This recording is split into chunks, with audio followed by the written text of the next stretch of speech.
What's up, everybody? Welcome to PS I Love You XOXO Volume 2, Episode 2.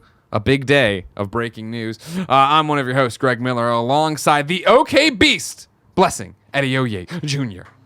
What's up, Greg? What's up, my friend? So there's a whole bunch happening. There's a lot happening right now. A lot happening. It's so episode 2. Yes. We are, for the first time, are doing this where, hey, guess what? We are recording it live. We're putting it out live, yes. This episode of the show, right? Yep. So, like, if you go to patreon.com/kindoffunnygames, you can be part of the show. Watch it as we record it live, like all the other podcasts. That's great. Of course, you get it ad-free, yada, yada, yada. But, literally, as we went to push the live button, the news broke. PlayStation will not participate in E3 2020. Wow. This is from gamesindustry.biz. We're going to get to that in 1 second. We'll give you the rigmarole before we dive right in. I'm shook, though. Are you shook? I don't know what to think right now. It's official, which is the thing. You know what? Fuck it. We'll get to the rigmarole later. It's PS I Love You. It's the PlayStation show. You know it's happening. Let's just read it together. We're going to read it together. This is obviously all just happening in the blink of an eye here. Of course, we're reacting to it. You'll have, by the time you see this on Tuesday morning, people who didn't want to give us any money or hear it Tuesday morning, you'll have more information probably than us. But I'm reading from gamesindustry.biz, Christopher Dring. PlayStation will not participate in E3 2020. The company will instead attend hundreds of consumer events across the globe. PlayStation will miss E3 for a second year in a row. The firm told gamesindustry.biz that it does not feel the vision for the event is right for what it has planned for this year. Instead, it will attend hundreds of consumer events to showcase the upcoming games for PlayStation 4 and PlayStation 5. Quote, after thorough evaluation, SIE has decided not to participate in E3 2020, said a Sony Interactive Entertainment spokesperson.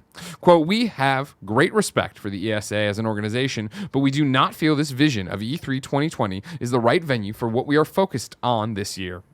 We will build upon our global event strategy in 2020 by participating in hundreds of consumer events across the globe. Our focus is on making sure fans feel part of the PlayStation family and have access to play their favorite content. We have a fantastic lineup of titles coming on PlayStation 4, and with the upcoming launch of PlayStation 5, we are truly looking forward to a year of celebration with our fans. PlayStation has used E3 as the place to unveil details of its next console since the very beginning, attending the first E3 in 1995 to detail the US launch of the original PlayStation.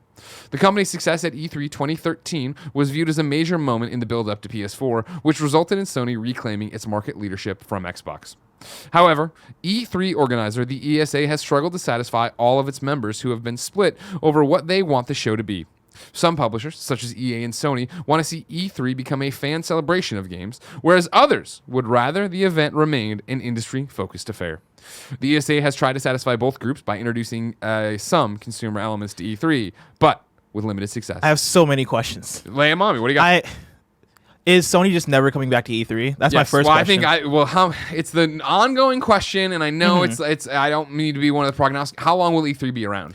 I mean, that's another question. Is this more of an E3 thing of E3 not being as relevant as it once was? Like, is E3 really dying? Like, I feel like people have been having this conversation over years, right? I feel like since even the beginning of this gen, people have had the conversation of how long does E3 have until E3 just goes away, because with the growth of streaming and the internet and all this stuff, right? There's so many different ways that you can reach out to an audience and, provide demos, provide trailers, provide experiences, right? Like they could do essentially what they're talking about here, right? And travel around and have people directly just play the PS5 or play the upcoming PS4 games, right? And so is E3 on its dying legs right now? I think E3 is going to be around a while. I don't think it's going to go away anytime soon, but I just don't think it's going to... It's not going to be on the same level, It's not going to be what it was. And I think you've already seen that with Microsoft moving outside the theater outside, EA Play being off-site, all these different things. People coming to the conclusion they don't need it and understanding at what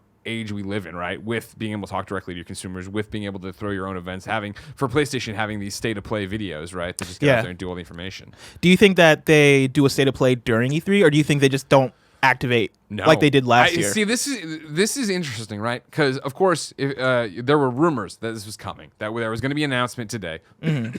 Daniel Lamont had been talking about it. Ahmed, there had been Jason Schreier tweet today. So we had heard through back channels that there was going to be an announcement of some kind that they would be saying they wouldn't be coming to E3. What I had been predicting when we heard this was coming was that we were going to get a blog post that would be, "Hey everybody, keeping you updated like we have in the past. We're not doing E3, but you'll hear about the PlayStation PlayStation 5 in February, March, April, May. You know what I mean? One of these months leading up to it. Right now, as of right now, 3:08, 8 minutes after this broke on Games Industry App is nothing. There's no PlayStation post. I have their Twitter open too. They haven't done anything here to say, hey, we're going to own the message, which is interesting. I thought for sure they would get out and have it be, here's the quote-unquote bad news for people who love E3, because E3 is so much fun to have a million different game companies vying for your attention. But, yeah, nothing else. And I'm looking through, Jason Schreier's got his article up now, too. It looks like he's just citing the Games Industry.biz stuff as well, so nothing new there.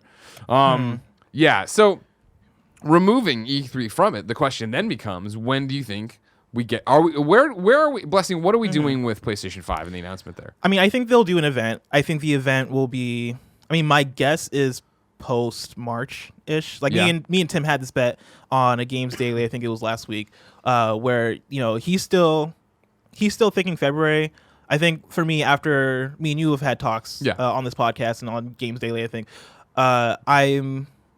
I think the Wired stuff makes sense. Like, as far as them putting out the couple of Wired articles over the last year has kind of set them up to already have that information out there, that for the PS4 launch, that the information that was covered in the Wired articles would have been covered in that February event. Right? So what does that mean for this ramp up to PS5? Like, does that mean if they have an event in February, like, what are they going to talk about? And does that just mean they don't have much to talk about throughout the rest of the year? I think it would then make sense for them to not do February and do something that is closer to PS5, whether it is like, May, and then you have those 6-ish months to ramp up and have marketing and do all that stuff. Yeah. I'm still holding on to that, but I think right now PlayStation has been very unconventional as far as like what you would think a console launch would be from them. Totally. Like, I feel like PlayStation for the last couple years, right? Like, and we even talked about this on Games Daily today.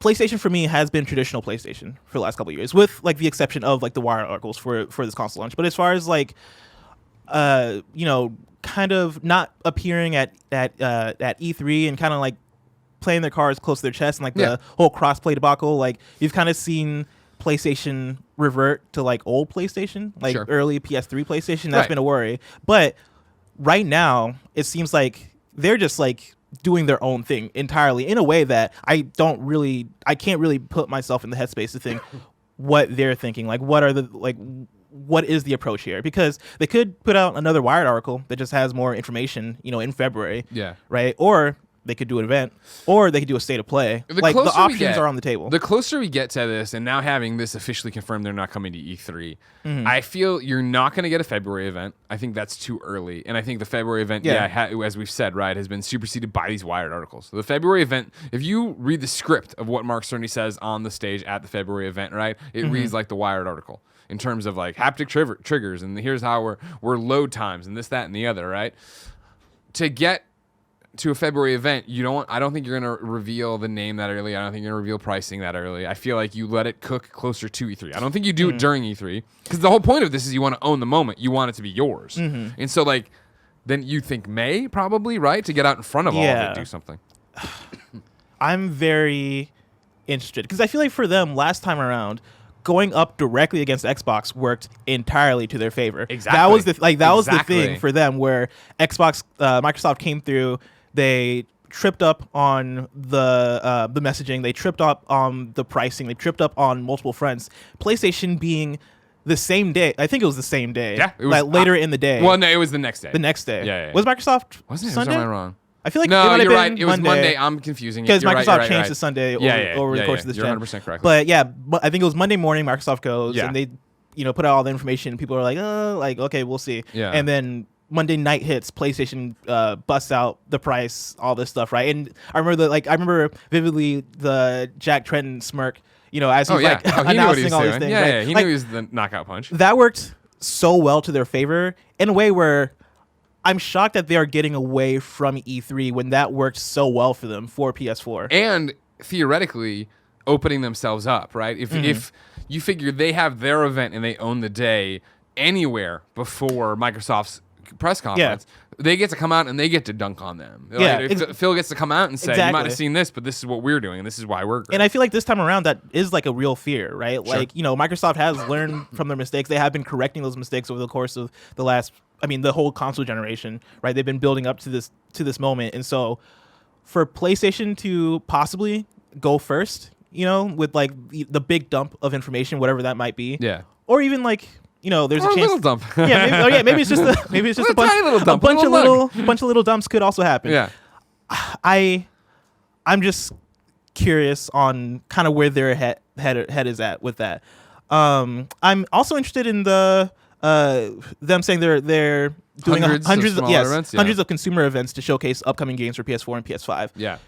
Did they do that for PS4? I feel like they did like a travel around thing. Or am I thinking PSVR? VR. They do travel. I mean, they go to a bunch of different shows. They have that PlayStation truck that they drove around. Yeah. And they had a lot of VR stuff. But they have other titles. Did they not do that for PS4 also? Or am I don't remember at the launch of PlayStation 4. I don't remember there being a big pre-launch PlayStation 4. I don't remember there being a big like, hey, come out and play it here. Yeah, I'm just curious if this is a thing that they've already done before, and they are just this is just them doing that again, or if this is going to be something bigger and greater, where they are like, hey, every major city, we're hitting people, we're hitting places up. We are really going hard with interacting with the community. Like, and what does something like that even look like? And is that even the right way to go? Is it lip service? Is my biggest question. Yes. Is this just the hundreds of smaller events, and it's the same thing you'd expect? Where at PAX they have that giant PlayStation area, and it's all PlayStation 4 stuff.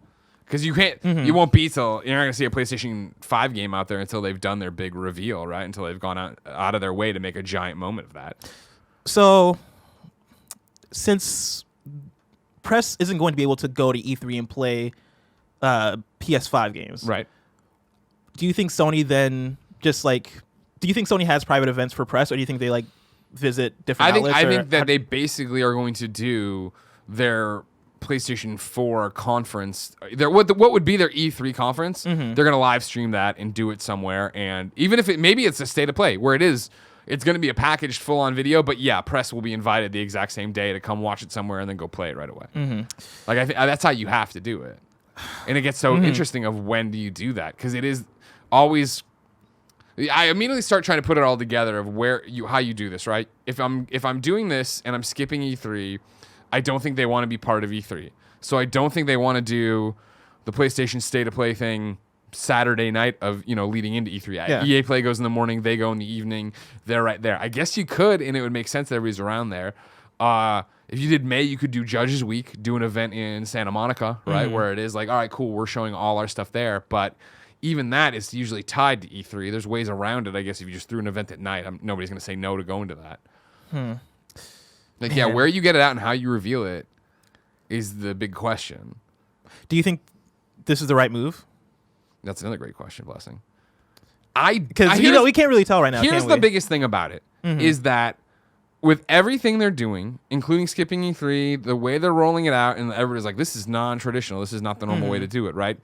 I feel like they're saying, like, we've moved 106 million units of the PlayStation 4, right? Like, we have this generation by the balls, we're going to have the next one by the balls. And it's that fine line, right, between being confident and cocky of is it going to blow up in their face? Yeah, because 2019, I think that makes sense, right, for them to skip E3. Yeah. Because, it's just like what you just said, right? This generation, they've pretty much won it, and they won it a long time ago. Yeah, they won it. The scoreboards, you could point to the scoreboard forever ago. Like, it's over. Yeah, and like Last of Us Part 2 is going to sell itself, right? Ghost of Tsushima, that, you can get that. You can show that game off, and it doesn't have to be at E3 to show that off, right? Yeah. Like, you really only have a few games that you're showing off right now for the PS4. It doesn't warrant an E3 press conference. I personally would like them to have. I would have liked them to have done an E3 press conference last year, and like put more focus on smaller games, like the other things they have going on. But I understand why they wouldn't. This year, it being the year to focus on PS5 and marketing a new console, doing all this stuff, like it's very shocking to me, and I can't say yet whether or not it's a good move, but I am not necessarily thrilled by it. So you're So are you talking from a hype level? You're not thrilled about it? From what this is going to do for the PS5, like And honestly, it just depends on like what they do instead, right? Like that's more so the thing I'm looking forward to, because if it is just more Wired articles and the way they do get out, I think tops you get one more Wired article before there is a boom. Here's your invitation, or even if your invitation in quotes is a blog post that's just like PlayStation 5 revealed this day, this time, PlayStation.com. I think for me, it's the thing that right now I'm not writing off their strategy, but I am slightly worried about them not showing up to E3 because I just want more information, right? It kind of has me in limbo. But you're gonna get it, right? That's the thing is I feel for you because I feel there's so many different parts of this. Of like, E3 is awesome. E3, my entire gaming life, right, has been this treasure trove. It's Christmas Day. You're all my career of covering it. It's amazing to be there and have that electricity in the air, right? But I think you even look at how we cover the conferences, right? Like E3's fundamentally changed in the 13 years I've been here. Yeah. Right? And so for us to stay home and watch the conferences here and live react here, PlayStation sees that, right? And so why are they paying the exorbitant booth price for this thing that is poorly run and poorly managed, apparently? Why are they, putting themselves in a situation where it is, hey, let's fight for everybody's attention and let's have people run late to demos and they want everybody in one spot that's there for them. And so that's the way to do it with this event, right? If there's going to be an event. Yeah, I mean, and I think the thing that worries me about that is, when you look at the gamesindustry.biz article, right, you have the headline, which is PlayStation will not participate in E3, and then the subtitle, which is the company will instead attend hundreds of consumer events across the globe. Their messaging is E3, their E3 conference is being replaced with these consumer events, which makes me think, like, I'm sure, I mean, that definitely doesn't rule out the idea of them doing a PlayStation 5 event, but just the phrasing of instead the company will do hundreds of consumer events makes me think that, for me, reading it makes me think that, oh man, maybe they won't. Like, they have to. There's no way you couldn't. What if they do a video similar to what Nintendo State of Play? Exactly, a State of Play. Yeah. And they're like, oh, and hey, in these 10 cities, we've got a truck where people can come and play it. Right. During the same time that E3 is happening. I feel like that would be like such a strong, like, if Xbox is talking about what's coming, PlayStation can be like, hey, we're showing, like, people are playing it. And it's not just now reporters that are reporting on it, or, media that's reporting on it. It could be people actually tweeting about how much they like it. Did they put out a press release with this, or is this just coming from... This is all from gamesindustry.biz at the moment. Still no blog post that I'm finding. Yeah, and the Twitter has nothing on it. Because I want to see how they phrase directly it and what they message it. Because if they message it with saying that, like, hey, like, instead we're doing all like these different events, that makes me think they're going to do a State of Play and then just like these events. Like, that makes me think that they're not actually going to do like a big PS5 event that press come to and we like sit down, they do all that stuff on the stage. Like, this seems to be the way that they're letting people get their hands on the hardware, is through these events. And how they message the PS5 details, right? I imagine it's a State of Play and maybe one more Wired article before that. And that's just me judging from this the wording here. Just from this games industry episode. Yeah. No, I'm with you. I definitely can see it being that, hey, we're doing State of Play. It's going to reveal PlayStation 5, but then I think the press are invited to go play somewhere.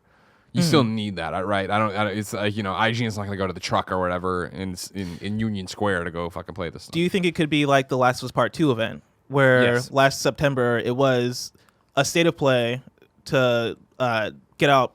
I mean, they did all the they showed off all the games, right? And then they had Last of Us to end it. But it could be a State of Play that's specifically focused on the PS5, right? Get all that information out that way, and then the same day, at a certain location, press are playing the PS5, 100%. Doing all that stuff. That's exactly how I think you do it. And I mean, based on what we're spitballing here and figuring out how, based on what they've done recently, right, in the last year, whether it be this, whether it be when they had stuff at game, or when Germany happened and they had an event for all the German games that were happening, when I went and played, Days Gone for 3 hours or whatever as a preview, like, that is definitely the way. They already have that infrastructure built in of bringing people from around the world, like for Last of Us, to one spot to go all play it. I'd imagine that's what you do, where it is, the press, the undisclosed amount of press you want to bring, you have it all there, and it is all these different PlayStation 5 set up with different games and different demos.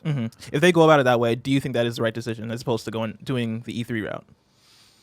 Well, paired with this, I mean, like, because they're doing two different things here, right? And as the games industry article talks about, like, PlayStation's on the camp of wanting E3 to be more like a PAX and more open to everybody and more of a thing.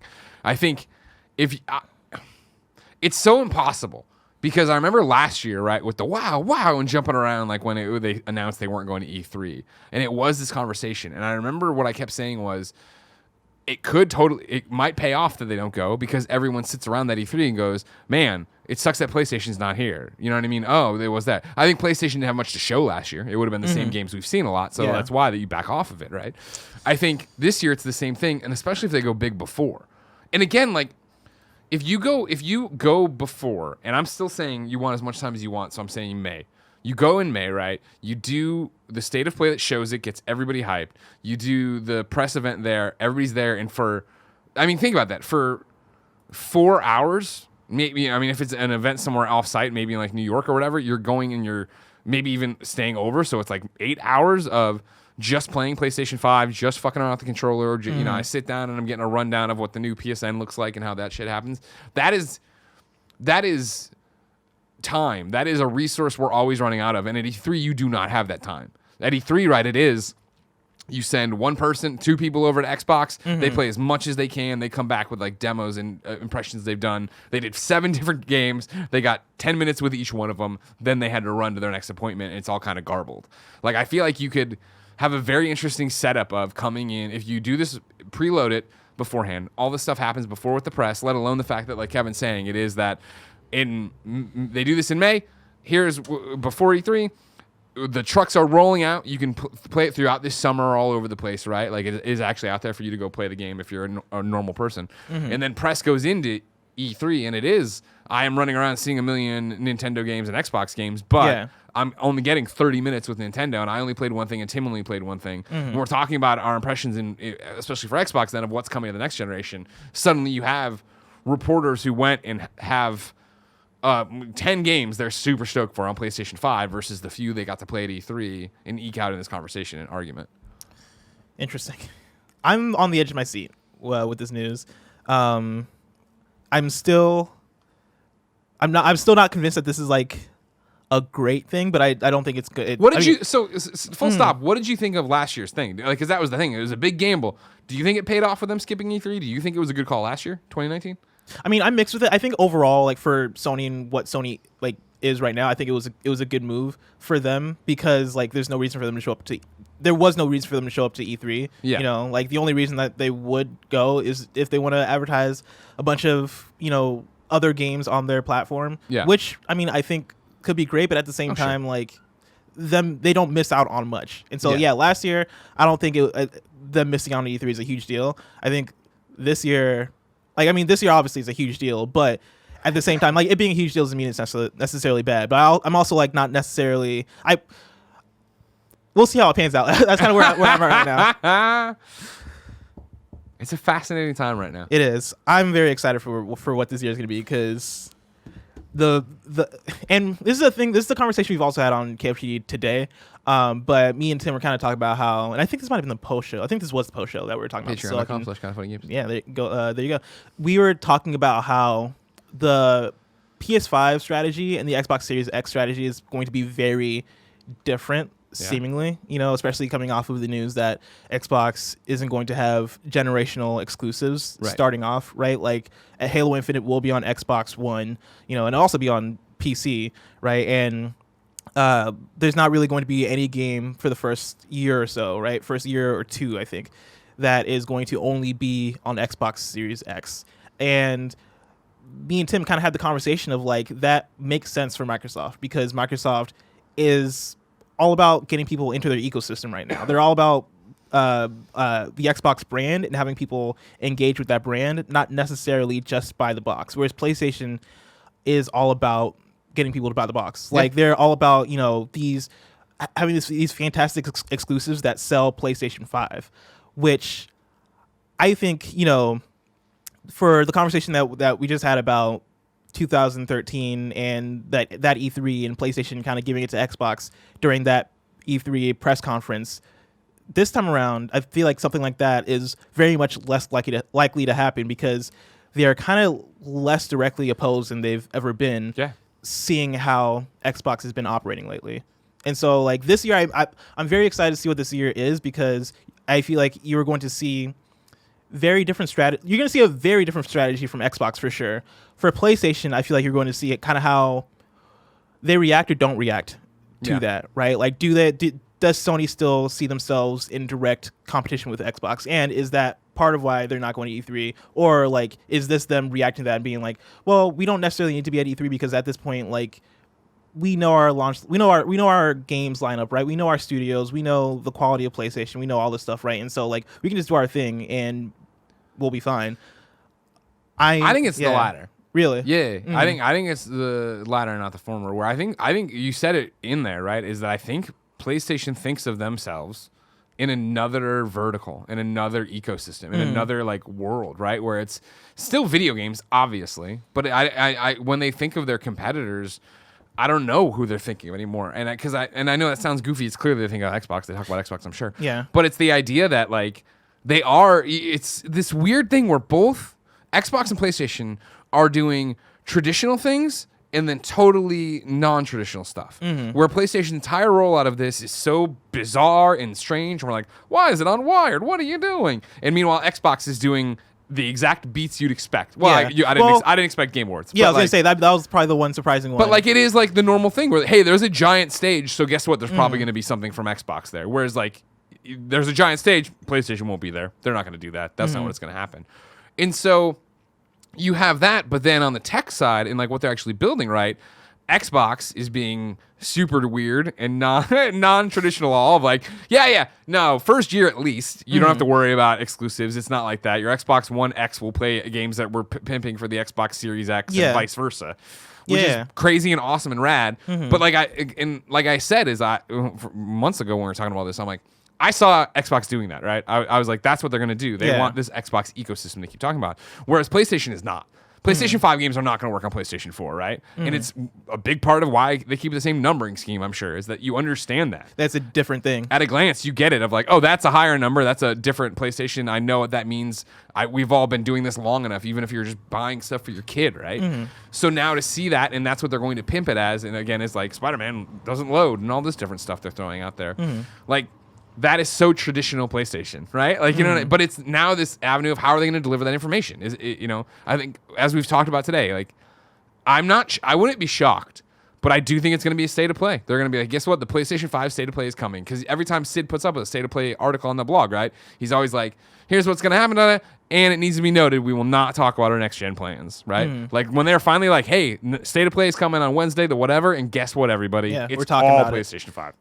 That'll be huge, and it'll again, everyone's gonna stop and all eyes on it, and then it will be like, where do you go to play it? That's the question. But they've already kind of handled that in terms of, well, yeah, if you'd go to the big PlayStation event we're gonna throw in Santa Monica or whatever, and if you don't go to that, we'll be at PAX. You know, once this is announced, like PAX West, I imagine they're gonna have fucking demos for PlayStation 5 there, and it's gonna be ridiculous. They got to, yeah. So, what's your final prediction for when that would happen? Like when will we see the PlayStation 5 state of play and press go out and play and do all that stuff? I say May. I also say May. I say May. I think it makes sense because you want as much headway as possible. You don't want to do you don't want to do E3 if you're not doing E3. Yeah. Let alone you don't want to go after E3. Like, right? Like there's always that hangover after E3 where it's like, oh, we have all this new stuff and what are we gonna do? Not to mention that. So think about that. June is E3. If you're waiting till you want to do the week after E3, so now we're talking about mid to late June. You're going to talk about your thing. You're probably launching in November. No way. You need to get it out earlier than that. But again, May. I think you just get on mid-May, late May. If Judges Week is going down as usual, then I would think you do it around then so that you have again already. Well, that doesn't even fucking matter. You'd fly people all over the place. Yeah. Yeah. All right. Okay. I'm into it. I like the PS2 shirt, by the way. Thank you. Yeah. I see you have my favorite console. You're wearing the shirt that I couldn't get. Oh, yeah, the Seattle PlayStation pack shirt. Yeah. I love it. It's like my favorite like video game themed shirt. It's a great shirt. Such a great design. I went over there, final day of PAX, and they're like, are you kidding me? No, we sold out of that on day one. Oh, yeah. I had to get this day one. God damn it. Fuck that. There it is. You're one shot. Oh, yeah. Oh, yeah. And it says Seattle, Washington. Exactly. Where I lived for 4 years. So it makes sense for you, right? Yeah, it makes sense for me. It's personal. You know what I would also love about this is fucking bring back PSX. Oh, yeah. You're talking about doing all these hundreds of events. That's rad. I get it. Go to where the people are. Go to the things that are already established. But it also would have been fucking dope as shit if this was a blog post. We're not going to E3. You're getting an event in May, and guess what? It's happening at PSX.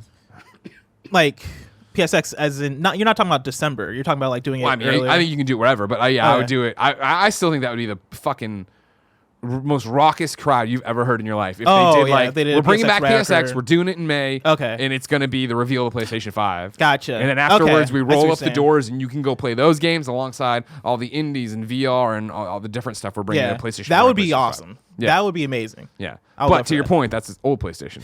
Do you think the current PlayStation? Do you think they'll ever do PSX ever again? I do think they'll do PSX again, but PSX is awesome.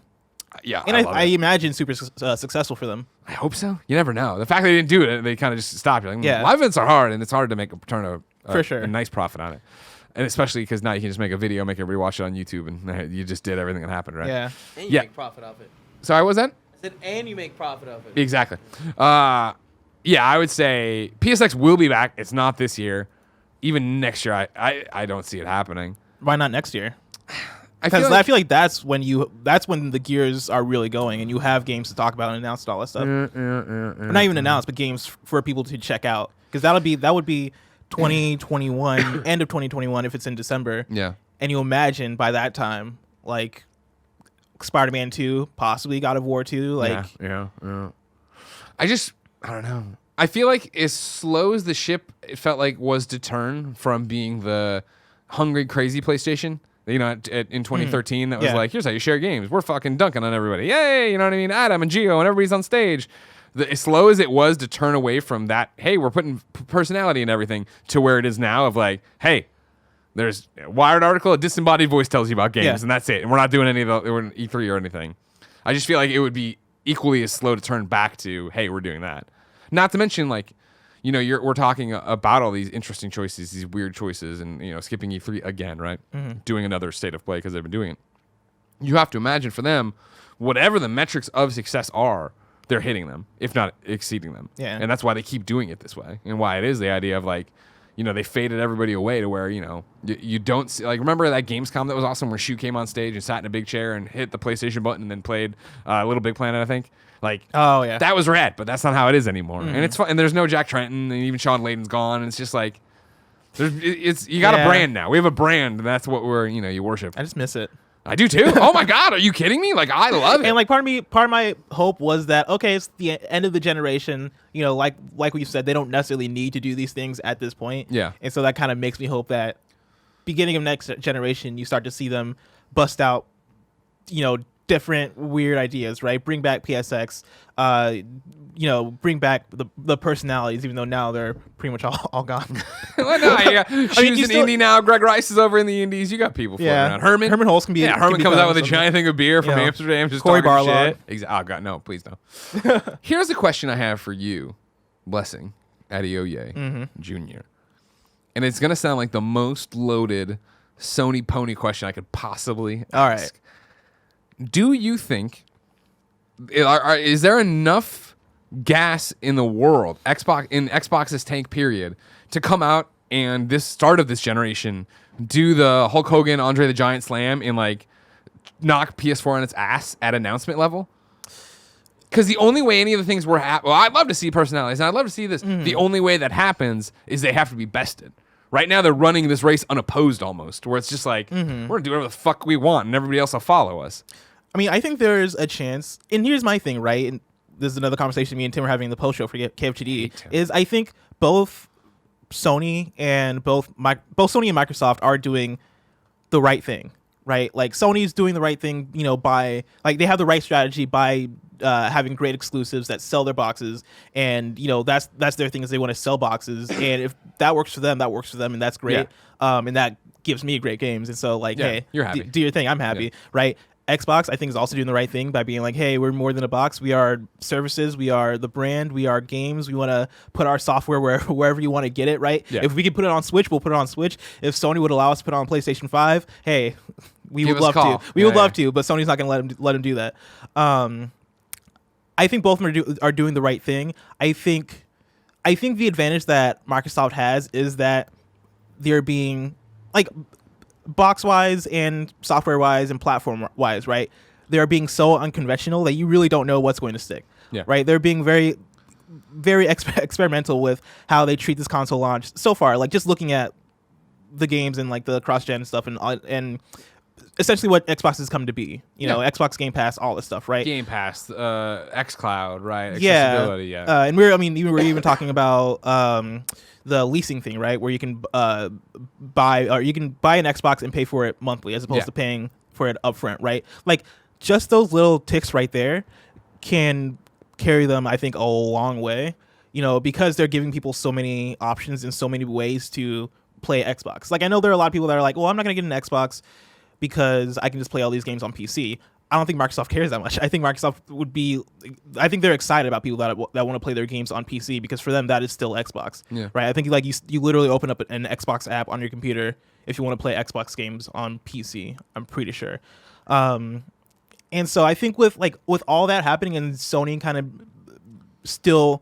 being Sony, you know, and somewhat right now being cocky Sony, but at the same time like powerful Sony because they have great games. Like I could see it going either way, but I wouldn't totally discount Xbox just coming through and taking the lead. My thing is this. I have talked about it multiple times on other shows, right? Where I legitimately think of myself as an Xbox fanboy because I want them to do well. I love the programs they're doing. Xbox Game Pass is such a phenomenal value, right? There's all these different things and programs and whatever they're doing, but I just don't know if I can wrap my head around what they're going to do when they at E3 come out and talk about Series X, you know what I mean? Their next box and Scarlet and all that jazz. That would make everybody go, oh, this is where I'm playing this time around. I think if you're on the wavering part of it where you're like, oh man, I've been thinking, like, I have a PlayStation 4. I've been thinking about giving an Xbox a chance, right? And you hear the announcements they're doing and what they're talking about in Game Pass and xCloud and all that jazz. I would feel like you'd be more inclined to buy the PlayStation 5 and then buy an Xbox One X of some variety that can play the games and gets you in the ecosystem, sure. But even when you're in the ecosystem, I don't know if that's enough to make it your everyday machine versus a PlayStation, right? I mean, that's why I'm kind of on both sides with it, because for Xbox, right, like the idea of them coming through and like knocking PlayStation on their ass. Yeah. The reason why I wouldn't necessarily think so is because that's not what they're looking to do, right? Like, you know, 2013, that was the goal for each other, right? Microsoft wanted to be the number one platform, PlayStation wanted to be the number one platform, and so you're going against each other, and one will stand victorious. Whereas right now, I think both can stand victorious doing with their individual strategies, and still like both come out on top. Yeah, and so that's why I don't necessarily like. For that side of things, I don't necessarily see that happening. But at the same time, I just love how I like how unconventional Xbox is being with how they're treating their platform, and I think that goes a long way, right? And I think people like right now with how things are framed, that doesn't necessarily lead to them overtaking Sony, but I think that does lead to them just being more interesting and maybe even slowly bringing people into their platform as they're seeing all these different options and seeing all these different ways to play, right? Especially if Xbox gets on Switch or any other platform that they can get on, right? Like more people will funnel in, and you could see a thing like this is what I can see, right? I can see at the beginning of the generation, right? PS5 outsells Xbox Series X by a ton, right? Because PlayStation already has that audience. PlayStation has the games that I imagine that they'll talk about this year, right? Yeah. But toward the end of the PS5, Xbox Series X generation, if even Xbox wants to look at it as a generation, I could see it being the PS3 thing where they catch up towards the end because over time people have just been funneling in because they've been seeing those options, seeing Xbox Game Pass, being like, oh, I can get that and have thousands of games. I think that scenario is kind of likely for me. Yeah. Okay. I'll be interested as 2020 continues to unravel. Yeah.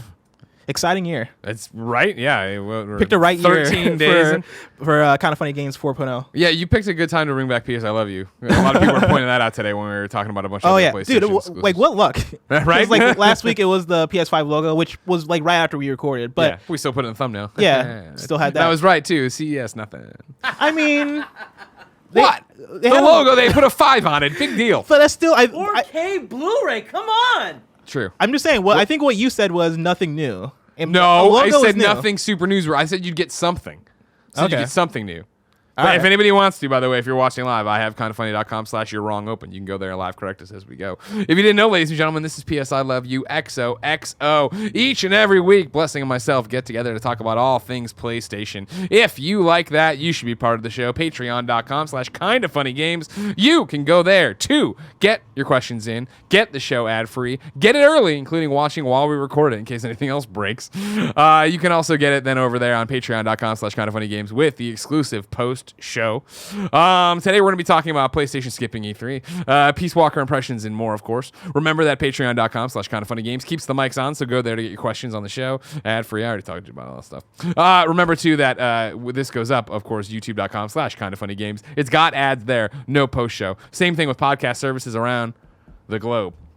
Worth pointing out and saying thank you so much for your support. You're all a bunch of crazy people. Oh PS I Love You XOXO crushed last week. I've never seen my Twitter notifications just go and go and go. People being like, oh, sweet, like PS I Love You's back, and people being super positive and super encouraging and super well receiving of it.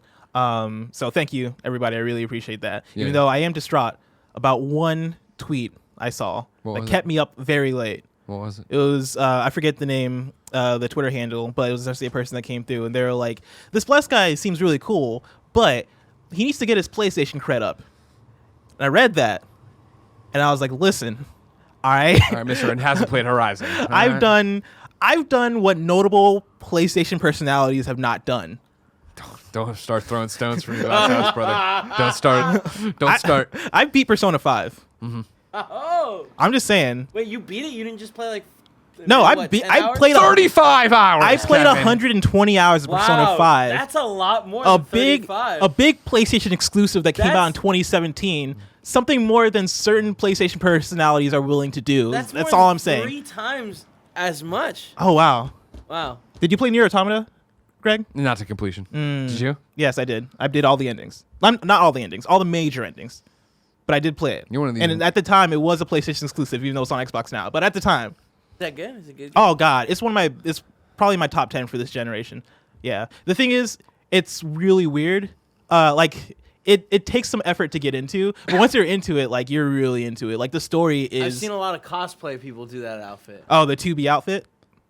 I don't know. The main character, like the maid looking. Yeah. That's 2B. Does her butt hang out as much as the cosplayers' butts do? Because there's usually one with the skirt on, and then they take the skirt off. A little bit, yeah. But like, you don't know what I'm talking about. Meg Turney. Just Google it. Just Google what? I don't know. But is there a costume in the game where her butt's hanging out?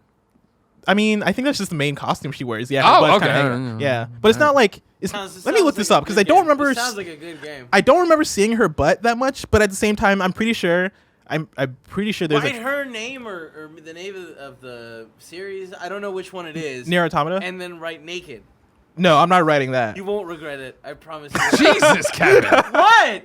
I'm pretty sure there's a trophy where if you like angle the camera to like look up her skirt, I think that might be a trophy. And I think that got some controversy. Yeah, I think it did too. Yeah.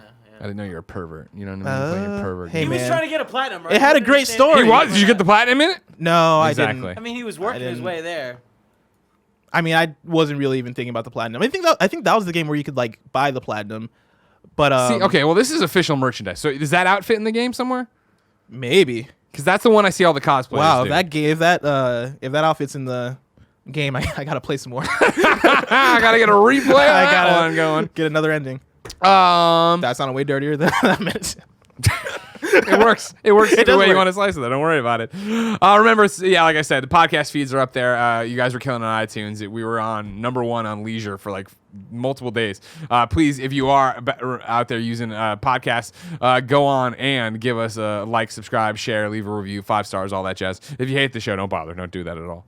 Man, we already did 44 minutes. Yeah, we did. We talked about that for a while. I love just fucking bullshitting around. And we have with you. like a million segments to go. It's fine. That's what the show's all about. Today, speaking of butts, we're brought to you by MeUndies, but I'll tell you about that later. For now, let's start with what you playing. What you playing, Bless? So I finished Horizon Zero Dawn. Yeah. Finally. I really, really enjoyed that game. I don't know if I'm at the level that a lot of people were when the game originally came out. Like, Okay. I'm not necessarily.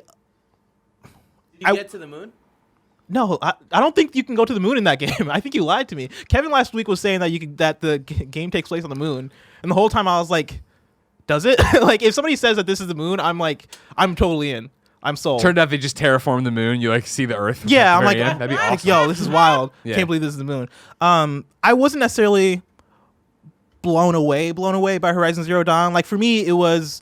Do you think it's one of those things where, as often is the case, that hype was so loud that you sat down like, oh, this is gonna be amazing? Yes, Okay. 100%. Like, I think it because like coming off of the game, like after finishing, I'm like, oh, this game's like really great. Like, I absolutely love the visuals, the designs of the machines, the designs of the enemies, like visually and style wise. I think the game knocks it out of the park. I think the game also knocks it out of the park in terms of combat with the machines. Yeah. And story. The story. Really good. Yeah, right? I got really into the story, more so than I'd say most video game stories. Like, I really like the world they built there. I really like the characters. There's a character you meet like halfway through the game who kind of sticks with you throughout the rest of the game. That character I really enjoyed, and I kind of liked where they kind of went with him. Yeah, like I love so much of what Horizon had to do. I think the thing for me that kind of held it back a bit for me was some of the gameplay. Like, I didn't love navigating the open world. Like, I think the open world is beautiful, and I think they did a decent job with the quest system and all that stuff. But at the same time, just like riding around, I felt like I found myself doing the Skyrim thing where you're like sideways hopping up a hill. I found myself I definitely doing that. did that. I remember those days trying to break stuff or trying not to get up as quick as possible. Yeah, and it'd And be not one of those, having that Breath of the Wild moment, right, where you're supposed to do this. Yeah, right. And it'd be one of those things where I'm following the waypoints, because they have like a pretty good waypoint system where if you highlight your main quest, it'll essentially cookie crumb you along, right? Yeah. And kind of place like where you need to go on the path in order to get to the actual final waypoint, because the open world is vast and can get complicated to navigate if you don't know like places where you need to climb or certain paths you need to go down. But also because of that, for some reason, like I would have those waypoints not necessarily be clear as to how I get up a hill. And so I'll find myself being like, am I supposed to sideways jump up this place? And so I found myself doing that, and that was a little bit frustrating. And then also, just everything. I said this last episode, but just everything wants to kill you. Yeah. In a way where, at a certain point, I was like, please, can I just get to my destination without being attacked by a whatever, right? A Ravager or whatever. Like, I found that frustrating. That was a thing that, I mean, I had the same exact issue with Far Cry 5 when I played it, and I know like Far Cry 5 was so intense. I was just stopped. Yeah. Where I was just like, it was that of like, cool, I'm going to this mission. All right, this thing's attacking me. Oh, great, now the guy saw me, so I'm fighting, and it's just like 30 minutes of me just trying to survive to get to the mission. Yeah, exactly. And I absolutely hate doing that, but I think there's a balance there to actually making that work, because that is part of that game, right? Part of that game is that all the machines are out to kill you because there's a thing going on, right? And that is like the conceit of it. Is dangerous to be out in the wilds because, you know, it's dangerous out there, right? These machines are killers. And so to be out there and for the machines to like want to kill you makes sense, but I think there's a balance there, right? Like I don't want to be held back trying to get from every A to B destination. And so that was a bit frustrating for me, but overall, like I really liked it. I'm very excited for Horizon 2. Yeah. Right? Especially like in a world where that'll probably be a PS5 game. I'd like to hopefully. I'd like to see like what steps they take to make that game even better. Did you do Frozen Wilds or no? Okay. Yeah, I didn't. Like, and I don't know if I will. I might take a break and then go back, because I'm thinking now about doing the Spider-Man DLC after we did the stream with Tim. Yeah. And so it might be one of those things where I take a break because I don't necessarily feel compelled to keep playing right now. But we'll see. Okay. We'll see. Okay. We'll see. I also played Peace Walker. Hell yeah, you did. Yeah. Played together, didn't we? We did play together. We're living the dream, as said. What? So this is your first time playing Peace Walker. Of course, in 2010, I reviewed it. Huh? What was that? You guys play together? Yeah. We stayed Where here were you, Kevin? Friday afternoon we played here. Had a great time. I was looking at a new studio doing some measurements. Oh man, that sucks. You had to keep working. Yeah, that's unfortunate. Oh man, because we had a great time. Yeah, it was Me wonderful. in Merc City out there. Oh man, me, Merc City. Greg taking out helicopters. Yeah. With our helicopters. With our what's the rocket launcher called? The RPG. Wall. Yeah, It's a great name for a rocket launcher. The wall? The wall. Yeah. Like you're laying down the wall. Exactly. Wow. We laid on the lawn in this Wow, that helicopter, sounds man. really fun. And it's best It was friends, really man. fun. That's what kind of stuff we were doing. You know? Could have been funner or Yeah, more man. fun with a third person, Would've but been you great. know, Yeah. if only. Yeah. If only. If only. What a great game. Right? Yeah, playing it actively made me upset that I didn't play it on PSP in 2010. Yeah. Because I could see myself getting lost in that game, having it handheld and having friends Totally. that play that game. Totally. Because like for me, Metal Gear Solid 3 is one of my favorite games ever, and somehow it just totally missed me that Peace Walker came out and it was a sequel to Metal Gear Solid 3. Yeah. Like I don't know how I missed that, but I did. And I didn't realize how much Phantom Pain took from Peace Walker. Yeah. And Phantom Pain is another Metal Gear Solid game that I absolutely love. Like even the story in Phantom Pain, I liked it, even though it's incomplete. But you know, going back to Peace Walker and kind of seeing those roots for what Phantom Pain would become, and at the same time, like seeing how well Peace Walker works on its own, like just being a game where you go out and run missions, and you know you do the Fulton thing of like gathering more soldiers to your mother base and being able to build out from there and assigning different soldiers to different tasks. All that stuff even seems way more manageable in Peace Walker than in Phantom Pain, which I really like. Yeah, because I feel like in Phantom Pain you had a lot more roles in which your soldiers could be assigned to, and I just feel like you didn't I didn't really care about any of that stuff until it got to like a certain mission where you kind of had to care about that stuff, but even that I was kind of like, all right, whatever. In this game I feel like they make it a lot easier and a lot more manageable to be like, okay, yeah, this guy is going to be in medical, this girl is going to be out in the field, this person is doing this person is doing that, and I don't feel like it's work in any way, like especially with the auto assign button. And so like I don't even if I didn't want to think about it, I don't have to think about it. The thing about Peace Walker that I think resonated in 2010 and resonates now when you play it is that it's digestible in every sense of the word, and I don't mean that in like a way to brush it off or anything, or insult it. I mean in the way that I like doing all of it, like all the micromanagement in between missions of like, all right, let's go through and assign everybody where they are. Well, you know, my teams have come back from deployment, so I need to see who died or who got hurt and then send them back out to do another mission. I need to get my research team working on this thing. Like, there's all these little things to keep you going, and then you jump back to the missions and you keep walking around. And it just seems like it would work so well handheld. Totally. I'm so mad I didn't play it back then. My thing is that I'm heartbroken with it because, like, I want to keep...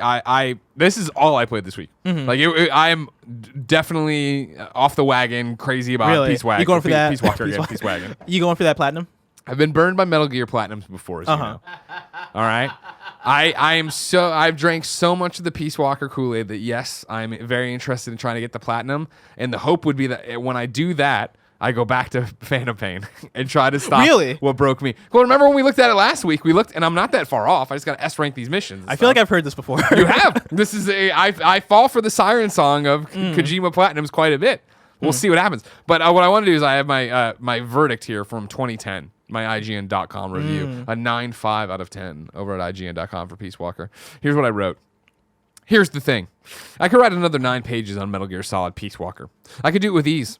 From the missions that have you listening to bird calls, to the missions that have you taking photos of ghosts, to missions that have you holding people up with a banana. This game is insanely deep. It's crazy, and I want to go on and on about every little thing, but there's no reason for me to sit here and spoil it for you. Metal Gear Solid Peace Walker is awesome, and you need to play it. It's not perfect, as the co-op is nearly mandatory in some spots, and I could have done with a better how-to guide, but this game is a masterpiece. Not only is it in the running for the title of greatest game ever on the PSP, Metal Gear Solid Peace Walker is one of the greatest games in the entire Metal Gear Solid franchise, or Metal Gear franchise is what I wrote. And yet, you gave a higher score to Uncharted 3. Here's what I want you all to know. Kevin, can I get the one? My name's Greg Miller. And I am a fucking coward. I should have given this game a 10. I should have given Metal Gear Solid Peace Walker a 10. I throw myself on the mercy of the PlayStation court. You even used the word masterpiece. I politely asked Dan Stapleton to change the score on the review at IGN.com. You can see in here why I don't like review scores and why I think IGN changed their scale in like so many different times. And there's so many different conversations, right? Is the fact that, and I forget, I look at Kevin like he would know. In 2010, if we had already...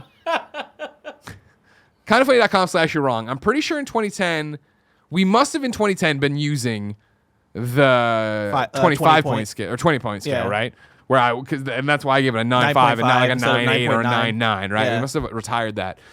I tell you what, like, this is, I think, a classic example. You're right. Like, I'm calling it a masterpiece because I believe it's a masterpiece, but I don't want to give that score because to me that score means it's perfect. Yeah. And so the fact that I have 2 complaints with it, and I actually went through and read my entire review too, which is always so cringy. And it was pretty good. But in there, I'm like, I have a couple complaints. I'm like, literally 2. And I was like, oh, what's really cringy is my VO. You go back and you can. This is probably. Oh, dude, I love. This is gonna sound weird. I love going back to your old IGN reviews when and they try to rein me in the old VO. It's great. You're so passionate. There's so many different like rings on the tree of IGN video reviews where there was the old ones where literally you'd go into a booth and Craig Bernard would put his feet up and just let you do whatever the hell you wanted. We had no scripts. You just rambled. You did all this stuff. And then it was a nightmare for anyone to edit. And then eventually we did them where it was like write it out and then Brendan Ayu would be there and he would make me talk slow and pronunciate and do like not be Greg Miller. And so you listen to this and I'm like, oof, God. I do not sound good in this or whatever. I'm a coward, though. Metal Gear Solid Peace Walker is a 10. I am so hopelessly re-addicted. And so back to where I think I was originally driving with this is like, it breaks my heart that I can't play this on Vita, even with transferring, right? Oh, yeah. Because I don't want to fuck up my trophies. Since I'm in it for trophies now, the trophies won't pop because it's a PSP game. It thinks I'm playing. So if I transfer the save to the Vita and I'm playing the PSP version of the game, it won't give me the trophies. Even if you transfer it back to PS3? Yeah, I remember when I was reviewing the collection, and when you did it the first time for transferring, I'm pretty sure it tells you if you get trophies during this, it won't pop like retroactively. Oh, wow. So I think it would be okay for certain stuff, like, you know, if it was 100, well, maybe, I don't even know. If it was 100 headshots or whatever, like it is, if I went back and then I did it, and I got 101 or whatever on the actual PlayStation 3, I don't know if it would be, I don't want to risk it. I'm not here to fuck around. You know what I mean? Let's get in there. Let's try to get as many trophies as we can and see if it breaks me.